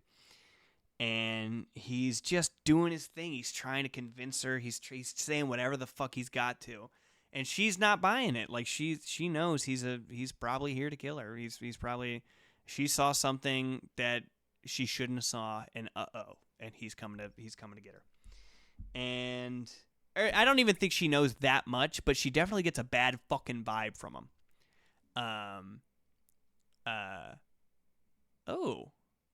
A deity associated with agriculture. Corn god, god of grain, lord of the land. Oh, that's interesting. She's thinking whore. And she tells her daughter, go upstairs, get the bow. And her daughter's like, why? She's like, just go up and get the bow. Mind you, this thing, hi, baby, we're talking about my fantasy novel. Mind you, this thing with the deer had just happened. So she's still a little bit traumatized, and she's I don't know if she's ready to pull the trigger or release the arrow. She goes up and grabs the bow. The guy says one thing wrong. You know that moment in a movie where someone's lying and the person catches them and the jig is up and they're like, you got me. So basically just he didn't know that he's coming to a cottage where there used to be a former Corvallian soldier. So the wife starts grilling him on information. She's like, oh, really? What field are you from? What kingdom do you represent? What fucking rank are you? She's basically, I'm going to make up all this stuff later, but she just basically starts going like, oh, really? And who do you answer to? Oh, that's weird that you would be out on a patrol this way. Isn't protocol to do blah, blah, blah, blah, blah? And he's like, why the fuck would you know all this? And she's like, yeah, my husband's a soldier. He's a former Corvallian soldier. So why are you doing this, this, and this? And basically he just says something wrong. He at some point just goes like, oh, well, I did this, this, and that because I'm doing this and that. And she's like, she kind of like goes silent, and he's like, that wasn't right, was it? And she was like, no, that wasn't. And he's like, damn. He busts in the door, and she's got a knife, and she goes for it, but he's just too fucking quick. He gets her, takes the knife from her, stabs her in the leg. She's down. He looks up. The daughter is in the hallway with the bow, and she's trembling. Remember what just happened with the deer. She's scared to let this loose. She knows exactly what it can do. She's terrified. She just saw her mom go down. Her mom looks behind her and she goes, loose, loose, loose, loose. But she's like too scared to do it. And also she's 8. She can't hold this fucking thing back anymore. And she's failing to do the thing. Dagon sees this whole thing happen. And he comes over and he grabs a tuft of the wife's hair. And he looks at her. And she's like kind of grunting in pain. He licks her face. What a fucking disgusting person this is. He looks at the daughter, and in his mind, he kind of realizes what's going to happen before it even happens. And he takes the knife out of her leg, screaming in pain. This woman's fucking slamming on his chest. And he takes the knife, covered in her blood, licks it, wipes the blood on her face, and goes to do the deed. The arrow looses. It comes through and kind of grazes his shoulder. It wasn't strong enough. She waited too long. She didn't have enough oomph. And he's like, stupid girl. And he cuts the mom's throat real slow. And the blood's draining down in a way that doesn't even look like a liquid. It's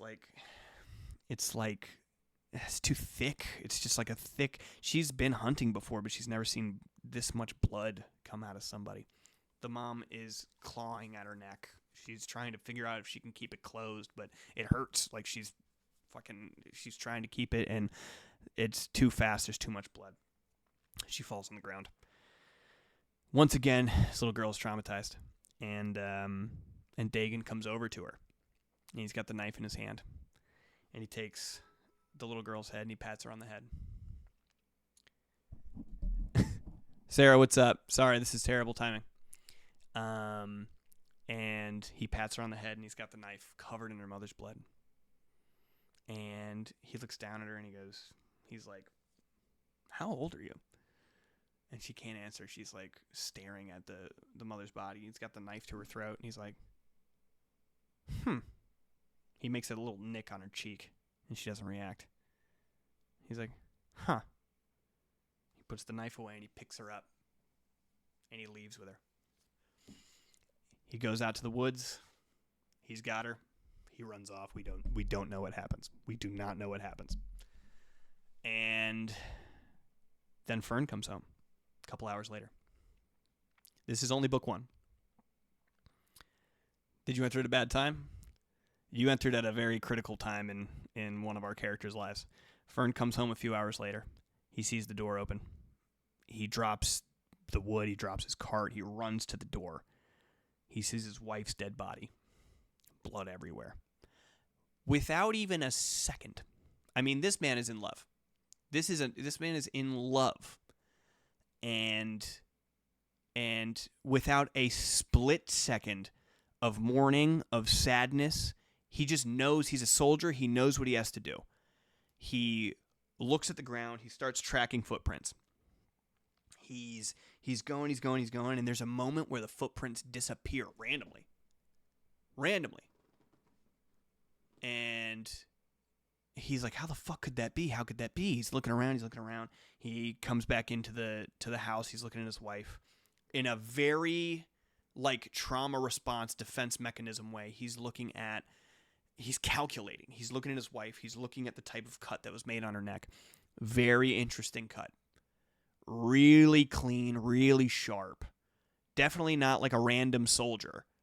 Definitely not like a random bandit. Whoever made the cut had a very, very, very sharp and elegant knife. And he goes back out and he sees that the blood stops too. There's blood that's leaking as the thing because he got clipped in the arm with the arrow. Blood that's leaking, and when the footprints stop, the blood stops too. This person used some sort of magic, some sort of power to conceal himself, and that's something that the Void can do. So this is something. This guy is a part of the Void's cabal, and he knows that there is a thief king. Basically, there's this guy named Trist. Or not Trist, I'm sorry. I just read the wrong name. There's Father Cotty. And Father Cotty is the leader of the House of Thieves. Father Cotty, House of Thieves, right up there. And they're a void-worshipping band of assassins that was hired by Fel Solomon to start this conflict with Corval. And so he's like, fuck, a trained assassin came and killed my wife, and now I can't find my daughter. He's like, why? He couldn't figure out why. He has no idea. And he goes up, he's trying to find his daughter. He's looking everywhere. And through his tracking, he realizes that they're gone. They've been gone for hours.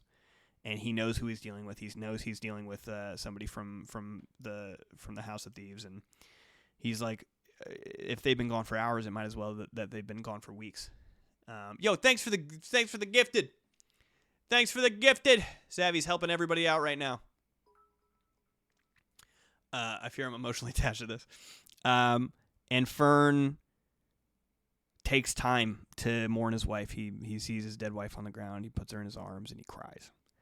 And he promises to her that he's going to find their daughter. And he sits and he mourns her, and he knows he doesn't have time to bury her.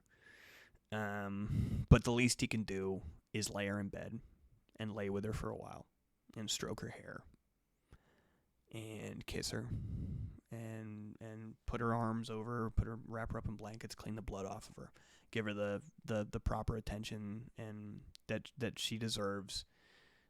Anything outside of the burial that he probably doesn't have time for. And he kisses her on the forehead. He says goodbye. And he goes out and grabs an axe, the same axe he was using to cut the wood. And he puts on his old armor. An old set of armor that doesn't even look like Corvallian armor anymore. They've updated the style. He's an outdated guy. And he goes off and he sets off to find his daughter. And ads that completely take you away from content are so fucking anti-consumer. I fucking can't stand it. I know. VODs will be uploaded to the VOD channel on YouTube, correct. And so there's a time where he's out, he's looking, and the first thing he does is he goes to the House of Thieves. He's somebody who do you play D&D? I have played D&D. He goes to the House of Thieves. He knows where he's looking. He knows that this was an assassin from the House of Thieves. And so he sets out on a trek. He treks to the House of Thieves. He treks to Father Cotty. He walks in, and it's not like Father Cotty knows who he is, but Father Cotty can see that this is somebody who's got battle experience that wouldn't just walk into this fucking domain without like reason. He knows the gravity of what's going on in the House of Thieves, and he walks in, and he demands an audience with him. And Father Cotty comes out. And Father Cotty, by the way, Father Cotty, he's the king of thieves, but he's very good to the kids of the small town that he's from. He's from a very small town, and he gives back to the kids. He gives charity to the stuff. He only thieves and assassins because he thinks that he's the only person who should be in charge of stuff because he's benevolent. He wants to become he's got like power hunger, but it's because he's going to be benevolent. He's all of the money that he pays out to people and all the money that he gets from the thieves that work for him, his network of thieves. A huge chunk of that, a huge portion of that goes to orphanages and just poor kids everywhere and stuff. He's not a good guy, but that is a redeeming quality. I've never DM'd before. I would love to, though. So Fern shows up, and he tells him what's going on. He's like, look, dude, I don't know if this was your job. I don't know if somebody hired you to do this, and I know you'll never tell me. But somebody came to my house, slit my wife's throat, and stole my child. And I need to know who that was and where they're going. And Father Cotty goes, I obviously can't tell you that. I couldn't even tell you if there was anything. And he goes, look, dude, I'm a former soldier of Corval. My name's Fern. Fern is kind of a well-known guy. He's not like, you remember where I said like Liam and them are like legendary fucking warriors. He's not like legendary warrior, but he's a very well-known guy. You know, he's not legendary mythological status. He's just kind of like a maybe like folk hero status. Like, oh, fucking Fern? Holy shit! Like, oh, okay. So somebody stole Fern's kid, and interest Father Cotty. He's like, all right, well, what do I want with a washed up Fern? And Fern's like, I'll give you whatever you want. I'll do whatever you want. I need to go find my daughter. And so Fern enters a pact with Father Cotty and starts working for the House of Thieves. He's branded a thief, and he starts working for the people who came and killed his shit. And in return, Father Cotty tells him who he thinks it could be, because Dagon has not come back. Dagon, again, is a sociopath. He works for the thieves, but he's out for himself. He's kind of like his own guy. He went and did that, and came back with I feel like maybe Dagon felt like the kid was the reward for that. As the writer, I don't even want to know what Dagon wants with the kid. You can assume the worst. But he hasn't checked back in with Father Cotty. He knows that Father Cotty would not be out for like a child kidnap. Father Cotty came from the streets and came up himself, and he wants to preserve. I don't know. He feels like he wants to give back to children because he was a poor child and he wished that somebody else could do it. So he would not be down for what Dagon did. So Dagon didn't even come back. He's like, well, I sent one guy out on a thing and he hasn't come back, and he was in your kind of area. So I bet it was this guy, but I can't tell you exactly. Through a random amount of osmosis that I have not worked on, he basically figures out that it's Dagon. And so he sets out. He's like, cool, I got what I want. I'm not going to be working for the assassins and thieves. I'm not going to work for the House of Thieves. That's not what I'm here to do. I'm here to find my fucking kid. So he leaves, and he's like, peace. And Father Cotty's like, well, I can't have somebody going out there misrepresenting me or having the brand and not being one of us, or maybe even spilling secrets. So he sends what are they called? The Anku. He sends the Anku off. There's these like fucking crow guys.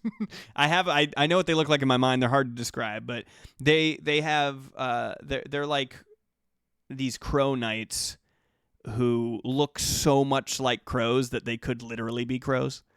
Like, it's not revealed to the reader whether or not these guys are like fucking anthropomorphic crows or if their armor just looks so crow-like. They don't speak, and they're the best assassins that exist in the world. If you have the Anku after you, you are already dead. They send the Anku after Fern. This is when Fern and Kai meet up. Do they drink fight milk? They do drink fight milk. It makes you strong like a crow. This is where Fern and Kai meet up. Fern meets up with the traveling band, and Valens and Fern used to work together. Fern tells him everything that's going on. Valens is like, no, I get that. I understand what the fuck is going on. Like, that sounds terrible. How can we help? Valens, of course, is on a mission to destroy Corval. What better way to destroy Corval than to destroy all of their heroes? So he's already killed Liam and Aldrich. He has a chance to kill Fern. He doesn't give a fuck about Fern. He has a chance to kill Fern. People know who Fern is, man. You didn't miss it, but you missed a good portion of the story of this book. So he's gonna kill Fern. That's his goal. He's like, why don't we make some camp? And while they make camp, Fern meets Kai. And Kai does not want to be part of the group anymore. Remember, he's thinking about deserting. And Fern doesn't trust Valens. He kind of knows that he has the worst intentions with him. So they're sitting down over a fire. Kai tells him everything that he's saying. Fern tells him everything that he's saying. And Kai goes, I'm thinking about leaving. Not only am I thinking about leaving, I am going to leave. I'm leaving. I'm not coming back to Fel Solomon. And Galtier, he doesn't know this, but Galtier, the oldest brother of Liam and Aldrich, is after him. And Galtier has one mind, one purpose. He's gonna kill Kai. And he's like, I could really use some backup. And Fern's like, well, I have to go find my daughter. And so Fern and Kai go, well, listen, I'll help you find your daughter if you help me get away from these guys. And Fern's like, I don't really need help finding my daughter. And he's like, look, dude, I'm a member of the Fractus. I'm a very talented warrior. I can hold my own. I just want to do what's right. And Fern and Kai kind of see each other in each other. You know what I mean? And Fern sees somebody who's like him who doesn't want to fight. He doesn't want to fight. He wants to help people. And as soon as Kai's had all this trauma happen to him, he sees Fern. And he's like, I'd like to help you. And that's so rare. That's so rare, especially in war. And he's like, all this shit, and you'd want to help me? And then Kai's like, this guy is a soldier who went through war and wanted to settle down with his wife and his kid and just raise a family. That's what I want to do. So naturally, they kind of link up. Naturally, they're stoked on each other a little bit. And it's not like they're immediately like, you're my best friend, but they're like, okay, I'll let you travel with me, and I'll help you get out of here. And the thing that happens is that Kai is told to kill Fern. Valens is like, hey, you're getting pretty close to Fern over here. In his sleep, I want you to slit his throat. And he tells Valens, he's like, okay. And he goes over to Fern. He's like, they just ordered me to kill you. Let's get out of here. So they dip out of there. And that's the end of the first book. Obviously, there's a lot more shit that happens. We only focused on Kai. We only focused on Fern. There's a whole story with the king of Fel Solomon. His name's Oricht. He's basically like he's the king of everything, and he gets assassinated by the head of the church. The head of the church ends up being like the big bad guy in the end of it.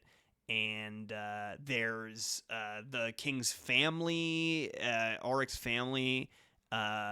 His wife Morgan, who takes over power. There's their twin daughters who, or I think I changed it from being, it was twin sons, then it was twin daughters, and then I think it's a twin who's a son and a daughter. And they have a whole thing and a whole storyline, and there's tons of shit. They end up meeting this guy, this person, this being Faye, who I told you about earlier, who has the true memory. It's the only person who has this true memory. That's the only real magic in the world. And yeah, a lot more shit. Yeah, Fern and his quest. Yeah, I wanted to make it the main story, but now that I come back to it, I think it just is the perfect B story.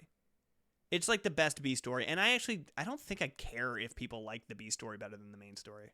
I know that people say that you're not supposed to have that, but it's like, you know, the only thing I got to figure out is how Kai ends up being, like, how the story moves through Kai. Originally is that he witnessed the assassination of the king and that he ran away, but I don't think that's it. What I think it ends up being is that they meet Faye, and Faye bestows the true knowledge on Kai. and he sees like the pureness in Kai or something like that, and he bestows the true knowledge, the true memory on Kai. So Kai is the only person who can do the real magic, who remembers what the time was like. And Kai, instead of running over the course of the story, instead of running from Fel Solomon, he decides, he's like, fuck that. Fel Solomon shouldn't even exist. Why am I running from this? I'll never get away from them. They're going to hunt me to the end of the earth. And I'm just one person. Like, I'm like probably thousands of people are being oppressed by fucking this kingdom that I'm from. And I used to carry out their will. Fuck that. They shouldn't even exist. The shit they did to me, the fucking shit they're doing to Corval, the shit everything that they're doing, they're terrible, and they shouldn't get to exist. And then he kind of leads. I believe that he maybe leads a rebellion. Who knows?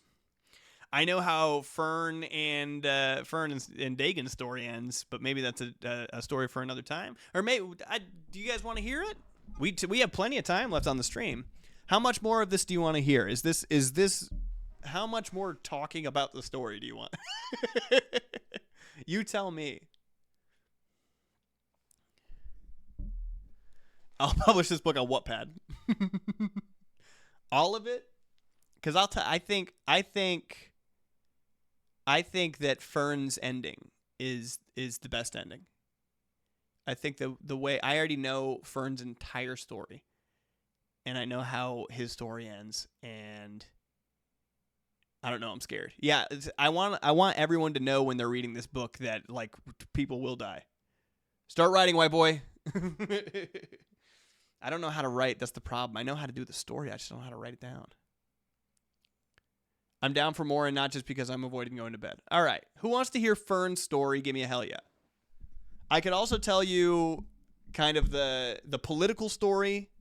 I could tell you, like, there's a ton more of the politics, the Game of Thrones style shit. And there's a lot more of Fern's story. Fern has a very personal story, so I'd love for you to explain the plot of the Odyssey to Pat the same way you explained Julius Caesar to him. Yeah. Yeah, in a way where he still doesn't get it. You know, he couldn't tell you what Julius Caesar did. Why don't I? Okay, so I'll tell you about Fern's story. If you guys are interested in more of the backstory and the world building, I'll tell you about that too. Yeah. Okay, let me tell you what happens with Fern. Fern travels with Kai. And Fern, here I'll even zoom in on the story beats. He joins the House of Thieves. He joins Kai. Searches for Anj. Anj is his daughter. The Anku comes for him, and they have to fight off the Anku. Okay? Thanks for the gifted subs, Baj. My boy. That's what I'm talking about. Nobody gets ads while we're talking about this fucking story, man. Listen. I'll bring you through the whole thing. And we're going to get into Gaultier's story because Gaultier is one of my favorite characters. This is Gaultier. So there's a lot of time passes. So 25, I believe, is how old Kai is at the beginning of the story. Thank you, Rich. And by the end of the story, I believe Kai is probably like 35. And Anj is probably 18 by the end of the story, and I think Fern is probably 60 by the end of the story, maybe late 50s, and so it takes place over a long amount of time, and that's an important thing to know because of the character Gaultier. So we already know Liam, and we already know Aldrich. Liam is the person who introduces the trio of brothers that are warriors and princes in Corval. And he dies an unceremonious death. Thank you for the book fund. And Aldrich is a middle brother, and he is also a legendary fighter. I don't think he's known for his exploits as a noble warrior. He's known for his efficiency. He comes and he gets killed by Kai as well. Gaultier wants them fucking dead. Gaultier wants Kai to die. Thank you, Sarah. Gaultier doesn't even care about being a soldier anymore. Gaultier doesn't even talk to his dad anymore.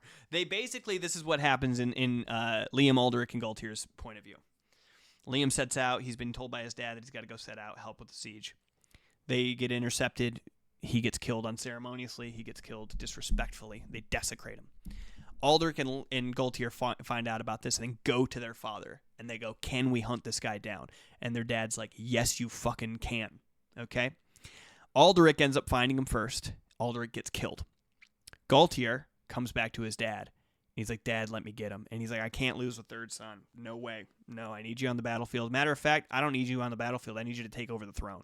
Gaultier is a little young for the throne. He's like 35, but he's like, he's like, as opposed to, he's like, Gaultier is the most legendary of the three. Gaultier has helped win so many battles. He's a noble knight. He's tall and proud, and he's like he's fucking, it's like he's made out of wood. He's like a fucking strong guy, tall and proud.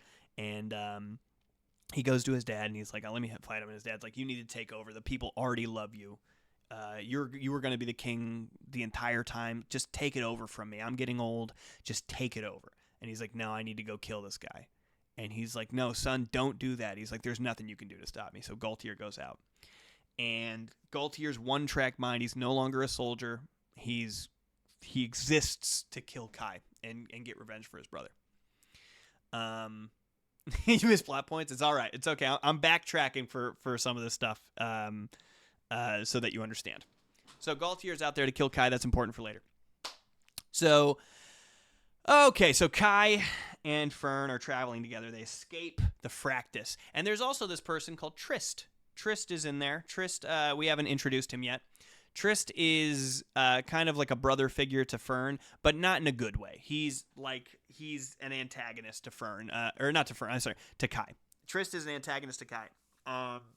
He is the main bully. He's the person who makes fun of Kai for using a shield and a spear.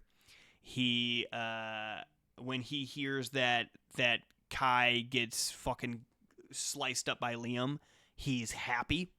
When he hears that Kai got to kill Liam, he's pissed off.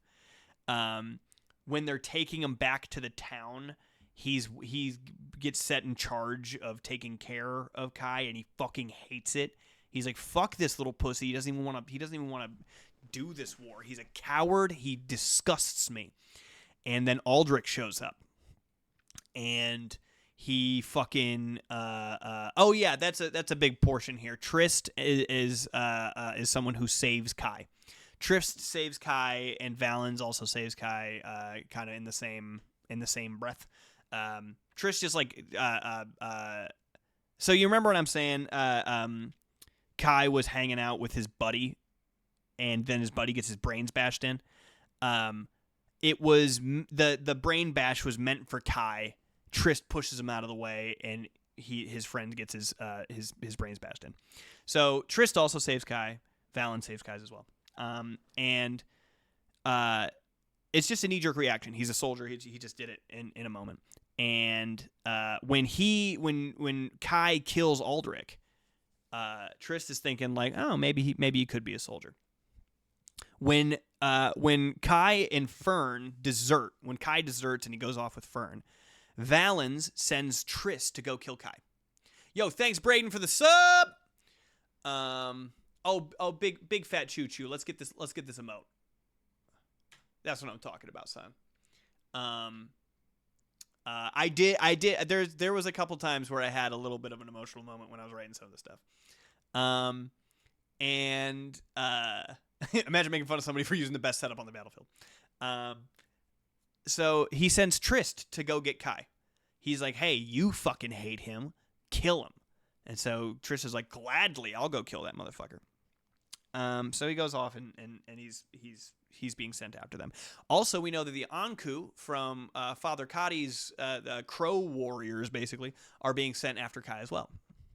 But they're being sent after Fern. So we have a member of the Fractus being sent after Kai, and we have 2 Anku soldiers being sent after Fern. Eventually, there's there's a little bit of a 1 second. I'm just reading. Okay, now we got it. Eventually, there's a convergence of all these things happening. We also know that Galtier is out trying to kill Kai. So there's many really strong, talented, dangerous people trying to kill Kai and Fern right now. And to the service of the plot, that catches the attention of the governments, and these guys become kind of like people of interest. Hold up 1 second. I gotta do my camera thing. It keeps adjusting itself. 1 second. Boop boop. Apply. Okay. So, they have all these people after them, and they're evading the law. Basically, they both deserted somehow. Kai deserted from the Fractus. Fern deserted from the House of Thieves, and they eventually meet up with them. Fern and Kai are intercepted by the two Anku. Fern and Kai cannot kill the two Anku. If one Anku showed up, then maybe. Fern is a very talented soldier, but he's old. He's out of practice. And Kai is a very talented fighter, but he lacks experience. Together, they've never fought before. They are from two differing kingdoms. Their fighting styles are slightly different. The shield and spear is different of a fighting style to an axe, and I think both of the Anku showing up, death sentence. There's nothing that could help kill them, right? So they try their best, and they're talented, but the Anku are too much. They're overwhelming Fern and Kai. And in a moment of desperation, Fern needs to find his child, right? But Fern is a good person. Thanks for the gifted, Rich. In a moment of desperation, Fern sacrifices himself for Kai. Fern jumps in front of a throwing dagger. You know, he jumps in front of a sword, in front of a something.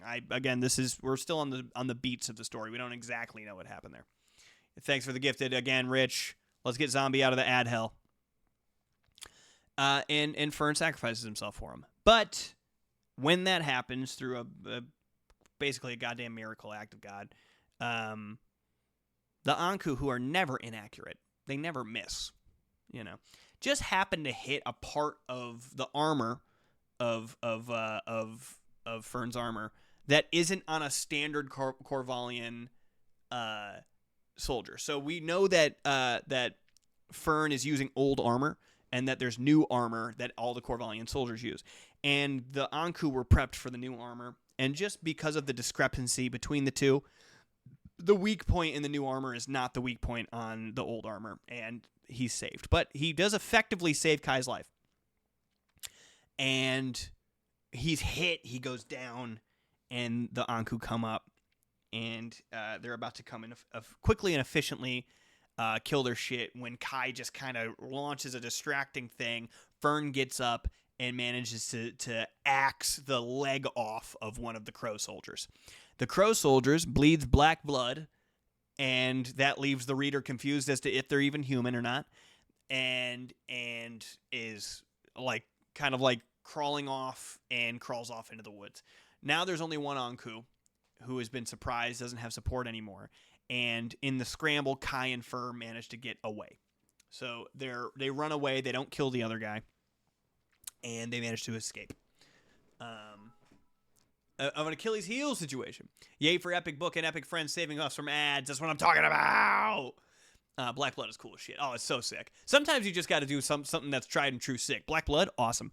And they escape through the woods, and Kai really internalizes that, by the way. And so does Fern. Kai internalizes that somebody literally jumped in front of him to save him. Not like Trist saving him just out of a soldierly duty. Not Valen saving him for his own nefarious purposes because he doesn't want to lose a good soldier. Fern was willing to die and save him just to save him. Just to save his life. And he immediately recognizes that. Vern also internalizes that he was willing to give up his quest to find his daughter, to save his daughter, to save this random kid he just met. And by kid, I mean 25-year-old man, but he would think he's a kid. To save this random kid he just met. And on one side, he's disappointed in himself. He's like, how the fuck could I betray my daughter like that I would be willing to die? And two, he's kind of like, it's kind of nice to know that that's still kicking in there, you know? The world has gotten terrible, but at least he still has that feeling inside of him. But maybe he doesn't want that feeling in there. He wants to be a more effective soldier to go find his daughter. I want to get this. That's why I'm bringing it to the Twitch stream. I want to get the story in motion. He wants to be a more effective soldier to find his daughter. He doesn't want that part of himself in there that'll save a random person at the expense of his own life. He wants to become colder so that he can go find his fucking daughter efficiently. That's what he wants. And Kai has just found another father figure. Kai has just latched onto another father figure who's willing to save him and protect him and make him feel safe. So they band together. They start going off into their adventure, and eventually they find themselves in Symphomore. Symphomore, if we can go back to the map, is right here. Symphomore is this. It's this big dragon's tooth. They call it the dragon's tooth. And they're in Corval, and they go down through the south, and they go down, and they go, and they swap over to here. So they're over here. Eventually, they make their way across the sea into Symphomore. And the farther north you go in Symphomore, this is uninhabited lands. You know what I mean? Like there's like assorted port towns, right? And these port towns are fishing villages, but this is Arctic conditions up here. Yo, thank you. You're too talented in all your passions. You deserve more bits than this. Hope this helps. That's so fucking nice. Can you believe that? Thank you, Brayden. What the fuck? That's so fucking nice. Wow. Thank you so much. I am goddamn honored by that. Big shout out to Brayden. Let me get a hell yeah for Brayden. Everybody throw a hell yeah in the chat for Brayden. I really appreciate that, man. So wow, that's distractingly cool. Thank you. So the farther north you go, remember that you stay in the same. Let me turn on this cold map for you. Boop. Remember that the farther north you go, it doesn't change how cold it is. It's east to west that changes the temperature, right? So right around here is uninhabitable almost. Like purple is like no life could live there. Blue is like microbial life, maybe. Like, and then this strip right here is like only extreme cold animals could live there, and then this is like your standard Arctic shit, right? So they get to here, and they start traveling north and traveling north and traveling north. Up through here in the snowy woods, they find Faye. Faye is an old, a wise old soul who is on the planet when the planet first got here. Remember that our power system goes like this. True memory. This is Faye. There's forged faith, which is the fake power that the church uses to leverage power against the people. The void is the power that they create by pretending that there is an evil deity and wishing it into existence. True memory is the power that all humans inherently are supposed to have. And this power is not it's just humans. Like deer are supposed to be able to talk. Animals are supposed to speak. Humans are supposed to be able to use powers. You're supposed to be in tune with the nature around you. And they meet Faye. Faye is, for all intents and purposes, the last person that was around at the beginning. And he has true memory, so he's still able to do all that. He's able to talk to animals. The animals in this forest are able to understand human language. They might not be able to talk anymore, but they're able to understand human language, and they have true memory. So they come and they meet Faye, and Faye sees these two people trying to escape the oppressive world, and he sees he comes to terms with his own oppression. He's had to hide in these woods from the world because the world has gotten rotten around him. when the church started forming, he was like, no, we're not supposed to have a church. We're supposed to just be one with the earth. And we're supposed to be one with the animals and the nature and the trees and the winds and stuff. And so he secluded himself from the advancement of the world, and he sees these two people running not only from literal threats like the Anku and the people that are after them, but from the world as well. Like, Kai hates the world. Kai can't stand that the world is so cruel, and he wants to get out of it, and he just wants to go somewhere where he can be safe. He wants to stop fucking fighting. And Fern is the same. As soon as he clocked his time, he wanted to go where no one could find him, in the middle of the woods, and have a life, and have a daughter, and have a family, and have a wife, and be happy. He sees that they're both people who, just like him, don't want to be involved with how the world is. You know, they all three of these people basically form a pact in that moment when they meet each other. Obviously, it's a longer moment. It's much like Merry and Pippin meeting Treebeard. There's a lot of not understanding going on at the beginning, but when they come together, they realize, maybe Faye realizes more so than Kai and Fern do, that they have that in common, that they want the world to go back to where it was, and it will never do that. And they're all relics of an old time. And he sees in Fern that Fern wants to become colder. He wants to be more like the world the way it is now, so that he can go find his daughter. But he doesn't see that in Kai. In Kai, he sees someone who genuinely just wants to help people, who wants to have a safe and quiet and peaceful life. And he bestows the true memory on Kai. He gives Kai the memory of the world. He basically allows Kai to see back in time, back to the creation of the world, where everyone was a pure soul on Earth, and in that moment, Kai gets his powers. You know, it's a fantasy book. Everyone's got to get their powers. Your main character got to get his powers. You're a wizard, Harry. And he gets his shit. He doesn't know how to use it yet, but he gets the abilities to start using abilities. You know, he knows that he can. He's never done it before, but he can do it. And in that moment, Faye withers away. Maybe he turns to stone. Maybe he fades. Maybe he rots while standing. Maybe he's overcome by the vines and the wildlife come and eat his body. Maybe he decays in real time, and I don't know. But Faye gives his essence to Kai, and in a way, a piece of Faye lives in Kai after that. And just when everything was going super great, sheep, see you later. Watch the VOD if you want to hear what happens next. Just when everything's going well, and of course it's a bittersweet thing because they just met Faye, but they immediately have a connection, and he goes away, and they're like, oh man. And Kai and Fern look at each other, and they're like, all right, we know what we have to do. We have to go find your daughter.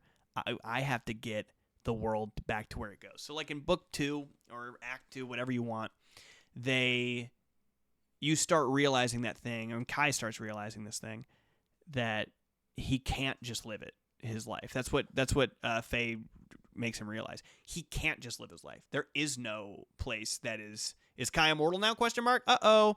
Good paying attention. He can't just live his life. He can't just like go find somewhere peaceful. There is nowhere peaceful. The world's going fast.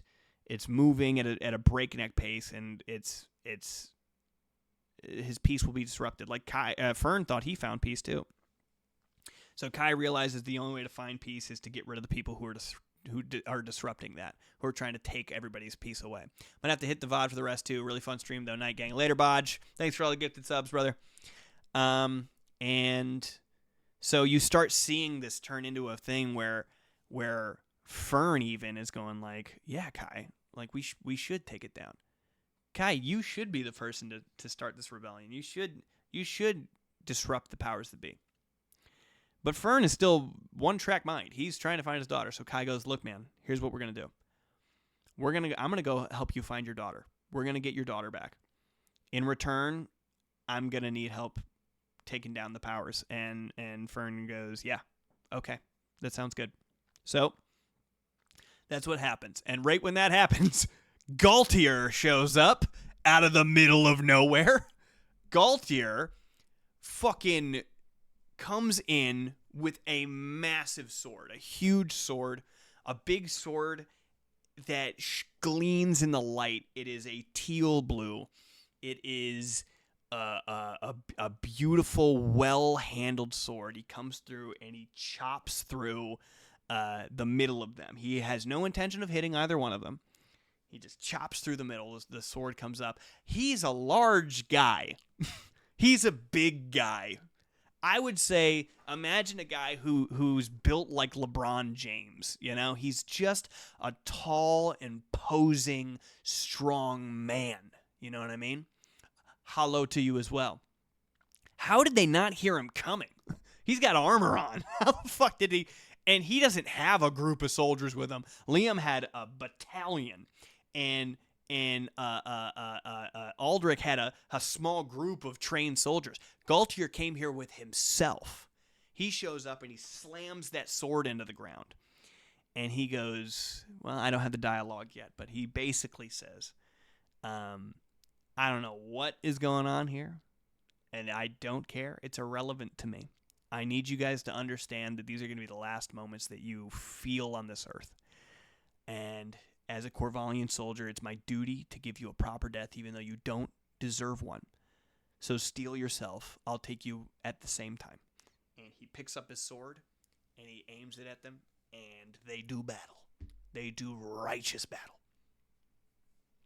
Tears ran down my leg when I wrote these characters. All right, enjoy the VOD. Hey, Braden, thank you so much for the support, dude. So Galtier comes in, and he does battle with Fern and Kai. The only reason Fern and Kai don't die right here, they have been lucky boys. The only reason they both don't die, neither one of these guys could take Galtier. Like, Galtier, faced with the two Anku, could have won probably. It depends on what's going on, but especially this version of Galtier. Galtier doesn't fucking... He doesn't care anymore. His brothers are dead. He's not a soldier anymore. He's just here to kill you. Like, they don't stand a fucking chance. But Fern was just blessed with the original, the true knowledge, the true memory. And he's just seeing the world differently now. It's like he doesn't fucking care anymore. Kai's seeing the world different now. He doesn't see it in the same way that like you and I would see it. He doesn't see it in a way where he's like this guy's coming to kill me. I need to protect myself. He sees Galtier as a soul, you know, and he knows that we're all souls. So not using any powers or anything. He doesn't know how to use any sort of powers yet. He just like looks at Galtier, and Galtier sees a really perplexing look in his eyes. And he goes, I understand that I killed your brothers. I understand that I killed Liam and I killed Aldrich. You're right. It's me. I did it. I did not want to do what happened to Liam. Liam, by all means, killed me. He offered me his sash. I was going to give him a painless death. It doesn't matter. That's not what happened. Aldrich, I killed like a coward. I stabbed him in the back. And you have every right to come and kill me. But my purpose is too important. My purpose is not... You couldn't understand my purpose. I see the world differently now, and while I probably deserve to die, you can't do that right now. I'm too busy. I got bigger fish to fry, brother. And he just kind of takes Galtier off guard for a little bit, because he's going like, no, this is my one purpose. And he's like, your purpose is noble, but my purpose is entirely too important. I'm sorry, but I can't allow you to kill me right now. And maybe just saying that out loud, the fight goes thus. Galtier swings and swings and swings with decades of experience under his belt with a sword style that is unmatched by anybody possibly in the entire world. This is one of the most, if not the most, talented swordsmen. This is somebody who is desperate to get revenge for his brothers. This is someone who's using like one of the most well-crafted swords ever made. And I'm telling you, he's hitting air. He's hitting dirt. He's hitting that tree. He's hitting anything but Kai. Anything but Kai. And again, maybe it's just that there's power to words in this universe. The way that they created the Void was that the church spoke it into existence. They go, if you don't support the church, you'll be tossed into the Void. And they just created it because they gave it power. And because Kai said out loud, "You can't kill me right now. I can't die. It's too important." He can't hit him. There's nothing he can do. And Fern steps back and he's like, "What the fuck is going?" Like, there's nothing. It's like white hair Goku. You know what I mean? It's like he just can't hit him. There's nothing he can do. When he comes in for a grab, he's just not there anymore. He's just seeing with his third eye right now, and there's nothing you could do to hit him. And Gaultier becomes desperate. He becomes fucking desperate. He needs to kill him. He's crying. He's like, "Come on!" He's like begging him. He's swinging at him, but he's crying. He's begging him to let him kill him. He's like, "Please let me hit you. I just need to. I need to have your blood. I need it." And Kai just doesn't. He can't care. Well, of course he cares, but he can't care more about that than what his purpose in the world is. And eventually Kai's thinking, maybe eventually I will come back and let you have me. Maybe eventually I will let you become the person who ends me, but not until the job is done. And Gaultier tires himself out. He swings one too many times and he just fucking drops his sword. He drops to his knees and he cries. He's sitting there in the moss next to some rotten wood, hands clutching the dirt, crying. And Fern comes with his axe and places it at the back of Gaultier's neck. And Kai's like, "No, we're not doing that." And he tells Gaultier, he's like, "Hey, if I survive what I'm doing here, then my life is yours. You can choose what you want to do with it. But we have to get going. We have to do our thing. I have a rebellion to build," and they leave. And Gaultier sits. Any remember that they're in the forest where Faye is. Faye is a powerful being. This is an old forest. People don't die in this forest. Faye lived since the first man. And Gaultier sits there. And Gaultier sits there, no joke, years in that same position, hands on the ground, clutching dirt, crying. And he doesn't need food or drink. He's just sits in that position in his armor for many, many years. And then by the end of the story, he decides that he is a man without purpose. He doesn't have a purpose anymore. When he left, this is an important detail I probably should have said beforehand, but when he left to go kill Kai, the forces of Fel Solomon came in and killed his dad too, and he heard about that. He doesn't have a family anymore. He never took a wife. His brothers are dead, his father's dead. He has no claim to the land. He doesn't even want it. What would he go back and rule? Nothing. I mean, nothing. And he's there for so long. Moss is growing on him. He cries so many tears that he rusts his armor. And you know what the Statue of Liberty used to look like before it was that color? It's nice and shiny and brass and beautiful. That's what his armor looked like. But he's been sitting in these woods, crying on his armor, sitting in the rotten wood, moss growing on him. That it's turned that Statue of Liberty color, and his joints on his armor have kind of like calcified, and he walks and he kind of just roams the forest. And again, there's a big time jump. There's like this is like by the time the story's ended, 10 years have passed. So by the time book 3 started, there's a big time jump between book 2 and book 3. And in book 3, he's just known as the Gargoyle. And no one knows who he is. He's just this fucking walking suit of stone armor, walking through the forest with this big, huge sword that looks like it's made of stone, walking without a purpose in a place where he can't die. And I know that he's going to come back. You can kind of see here that he eventually kills Valens, and he eventually returns to his home, Eigel.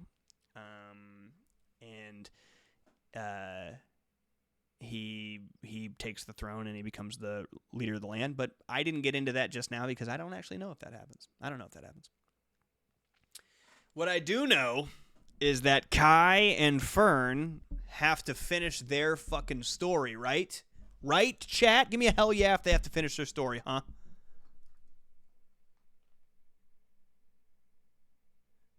They have shit to do.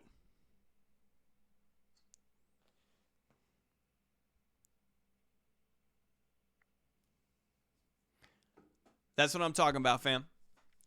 They have shit they have to get fucking done, okay? So, we start book 3. There's been a time skip, probably. And, again, this all could be one book. And it could just be that there's a little bit of a time jump. But this is a lot of stuff that's not as fleshed out. This is, honestly, by the time I got to all these details at book 2, the podcast started taking off. So I didn't really get to come back here. But I do have the big beats. I know that Kai is being pursued by Isaac. Isaac is the evil guy who runs the church. He's the guy that ends up killing the king, ends up killing the queen a little bit later. There's a lot of stuff that happens. He is the one who facilitated the war between the two kingdoms, and he's threatened by the fact that Kai has true memory.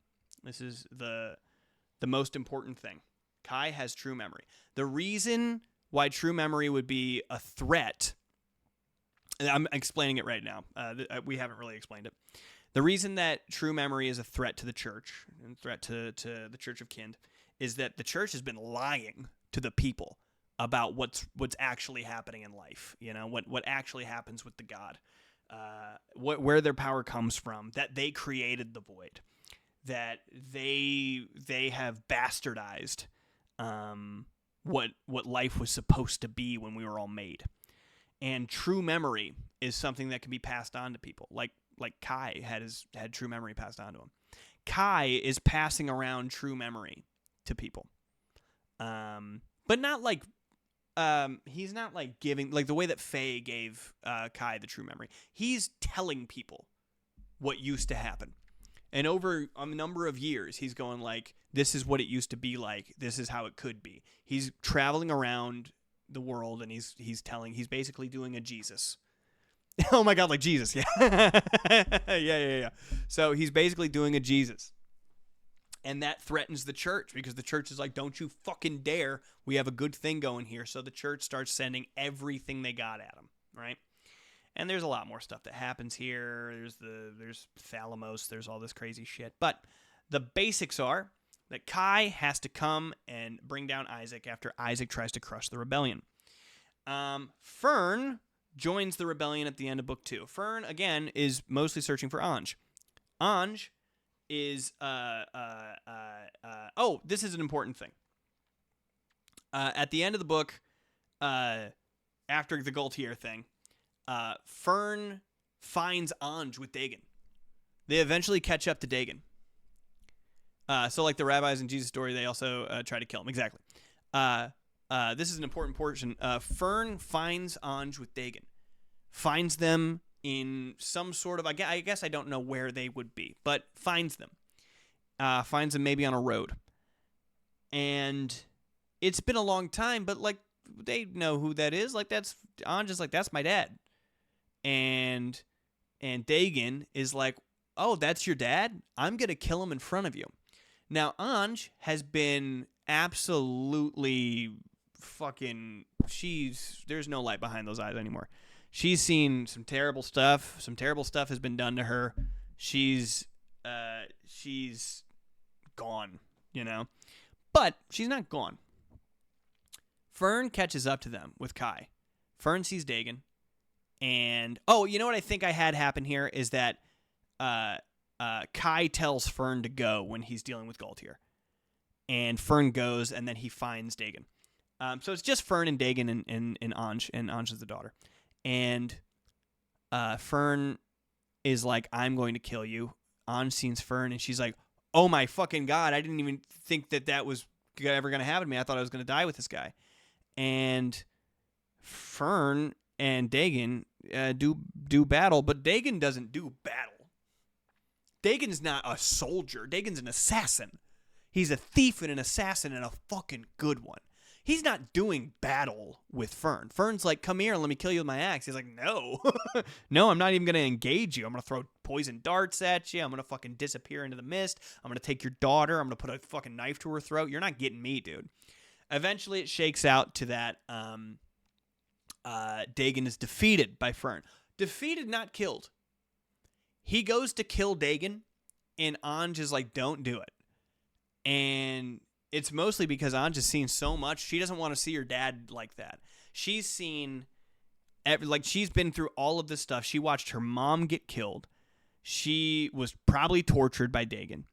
She had to go along with Dagon for the entire time and just kind of be his partner in crime a little bit. And maybe there's even a Stockholm Syndrome thing going on, but she doesn't want to see her dad be like that. She wants her father to be a pure, perfect person, because if it's not her dad, then it's no one. Then no one in the world is left that's pure and perfect. And so she stays his hand. Dagon gets away. That is not good enough for Fern. Book 3 starts. There's been a 10-year time skip, and Fern has become obsessed with finding Dagon. He's with his daughter. He's got his daughter back, but it's not good enough. Dagon killed his wife and tortured his daughter. And it's not good enough to just know that he's out there. He's out there. He could be anywhere. I don't know, but he's out there. And he becomes obsessed with finding him, and he's got to find him. So we don't know how it happens, but Kai eventually brings down Isaac. I don't know if Kai survives. I almost kind of feel like he doesn't. But I guess we'll find out. Fern tries to kill Dagon. That's the next thing that happens. And I'm not sure if you saw that, but if you didn't, good for you. This is what happens. There's a final confrontation, a final showdown. Fern finds Dagon, and against Anja's wishes, Anja's like, please, Dad, you don't need to find him anymore. He might even be dead. I don't know, but he finds him. And she's like, you're obsessed. Like, you have me, and you're wasting years of my life. Will we find out, or will we? Oh, we'll find out. You're wasting the time that we have together obsessing over this guy. And he's like, he kills your mom. What do you fucking want from me? He kidnapped you. I want him dead. And he eventually finds him. They're in a locked off room somewhere. I know how this happens. I don't know how they get there, though. They're in a locked off room somewhere. He walks into probably this, I don't know, maybe an inn room, a room at the inn. Maybe even a jail cell. Who knows? Basically, Dagon's in there. And he hears the door open, and Fern walks in, and Fern closes and locks the door behind him. They're in a small room. Dagon doesn't have his shit on him, and they kiss. And Dagon doesn't have his shit on him. Even if he did, he knows that he can only kind of like Fern's here to kill him. Fern gives this big passionate speech. It's mostly the tone is like, I'm not even going to find this fun. I'm not even going to find joy or happiness in this because I can't believe I have to do this. There's not. I hate that you got to exist. I hate everything about you. I hate what you represent.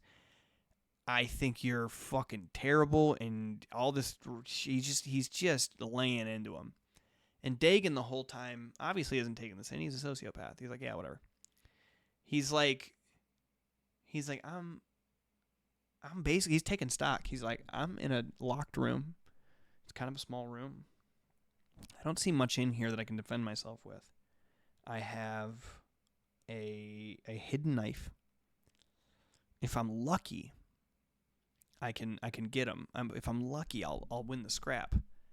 But he looks at Fern, and he realizes Fern's only goal and ambition in fucking life is to kill him. That's his only thing he wants to do. He doesn't want anything else out of life. He just wants to kill Dagon. That's all he wants. And Dagon realizes this, and Dagon is the main character of his own story. Dagon is not going to let him kill him. So Dagon, in the middle of the speech, takes the hidden knife out and slits his own throat just like he did to his wife. And he doesn't feel the pain.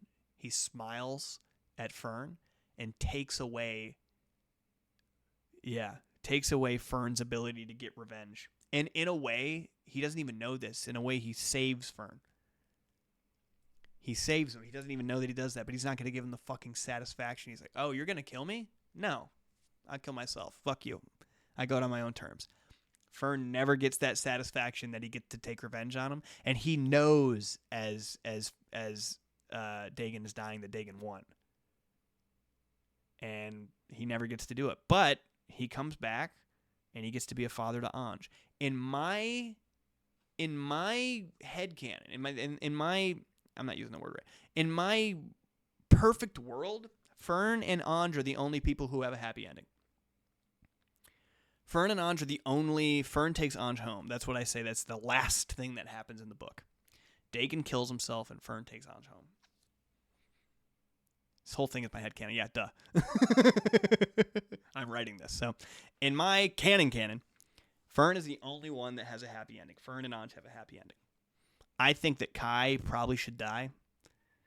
I think that the efforts made by Kai should mostly be in vain. I think that his rebellion should maybe win, but then, I don't know, maybe over time, like, it doesn't. Maybe it's just forgotten, lost to history. It would give him the peace that he's wanted. Kai's been looking for peace. He doesn't want to be in this world, so he gets that. You know, maybe that's it. Galtier returns to Aigul, the place where he's from, but he returns to no family, to no whatever. Maybe he returns to be king. Maybe he returns to be a fucking innkeeper. It doesn't matter. Maybe he goes to roam the woods of Aigul and just protect people. But he doesn't have a happy ending. His whole fucking family's dead. Valens dies. There's this girl named Ilsa. She dies. Cecilia is... Oh, yeah. Yeah, Cecilia dies. I would tell you about her, but I got it refreshed. Everyone dies. Charlotte is a good character. She ends up being the Queen of Corval, and she wins, but only because her husband Laurent is killed, so she lives a half a life. You know, I think the only person that has a happy ending is that Fern gets to be with his daughter, and that's it.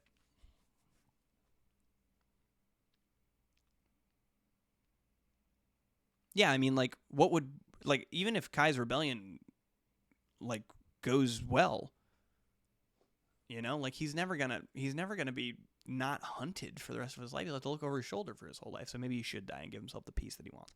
And that, my friends, in a almost perfect 3-hour bit, is my story. That is my book.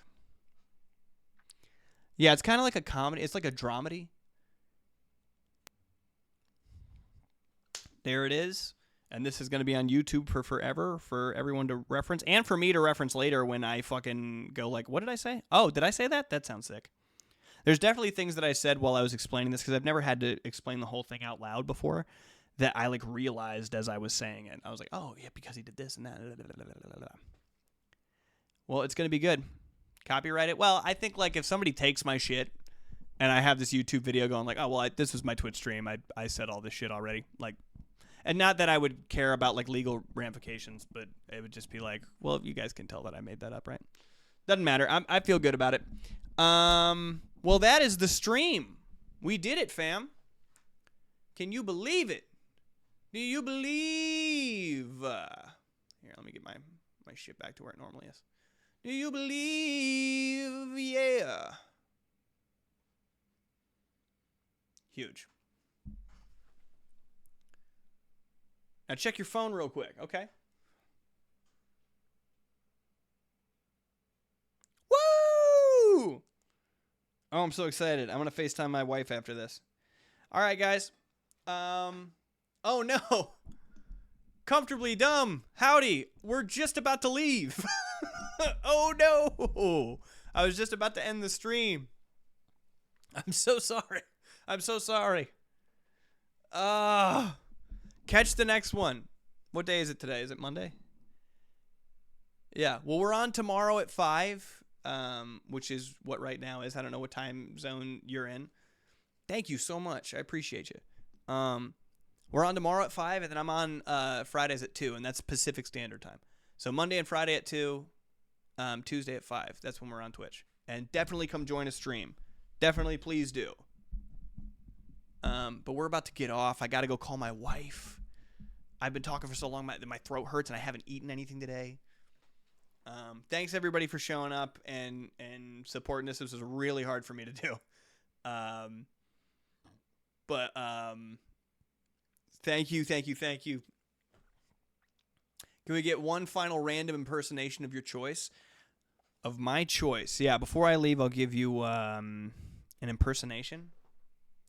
I haven't done Christopher Walken in a million years, and I don't think I would do a good job. So let me do... suddenly every impersonation went out of my mind. Guys, who am I good at impersonating? Guys, who am I good? Tell me real quick before I leave. Am I good at impersonating people? Who should I do? I know you said my choice, but somebody give me one. Somebody give me one. Like I've been put on the spot. Now I don't think I've ever heard a human voice before. I don't do you very good. I only do when you I can do my wife through the drive-thru, but you guys don't even know that. J-Lo. When have I ever done J-Lo? To do a J-Lo impression, I would have to do a Christina Milian impression because she sang for her all the time. All right, let me see here. Chad from Nickelback. Yeah. I'm driving black on black. Just got my license back. I got this feeling in my face. This train is coming off the track. Alas, the light, if the devil needs a ride, because the angel of my ride ain't hanging out with me tonight. I'm driving past your house while you was sneaking out. I got the counter on my nose so you can drive it on the road. I don't actually know what it is. I'm down to Dave, got a butter, said I got it, want a nickel back and on a fucking yeah. Thank you for joining the stream. See you guys later. I love you.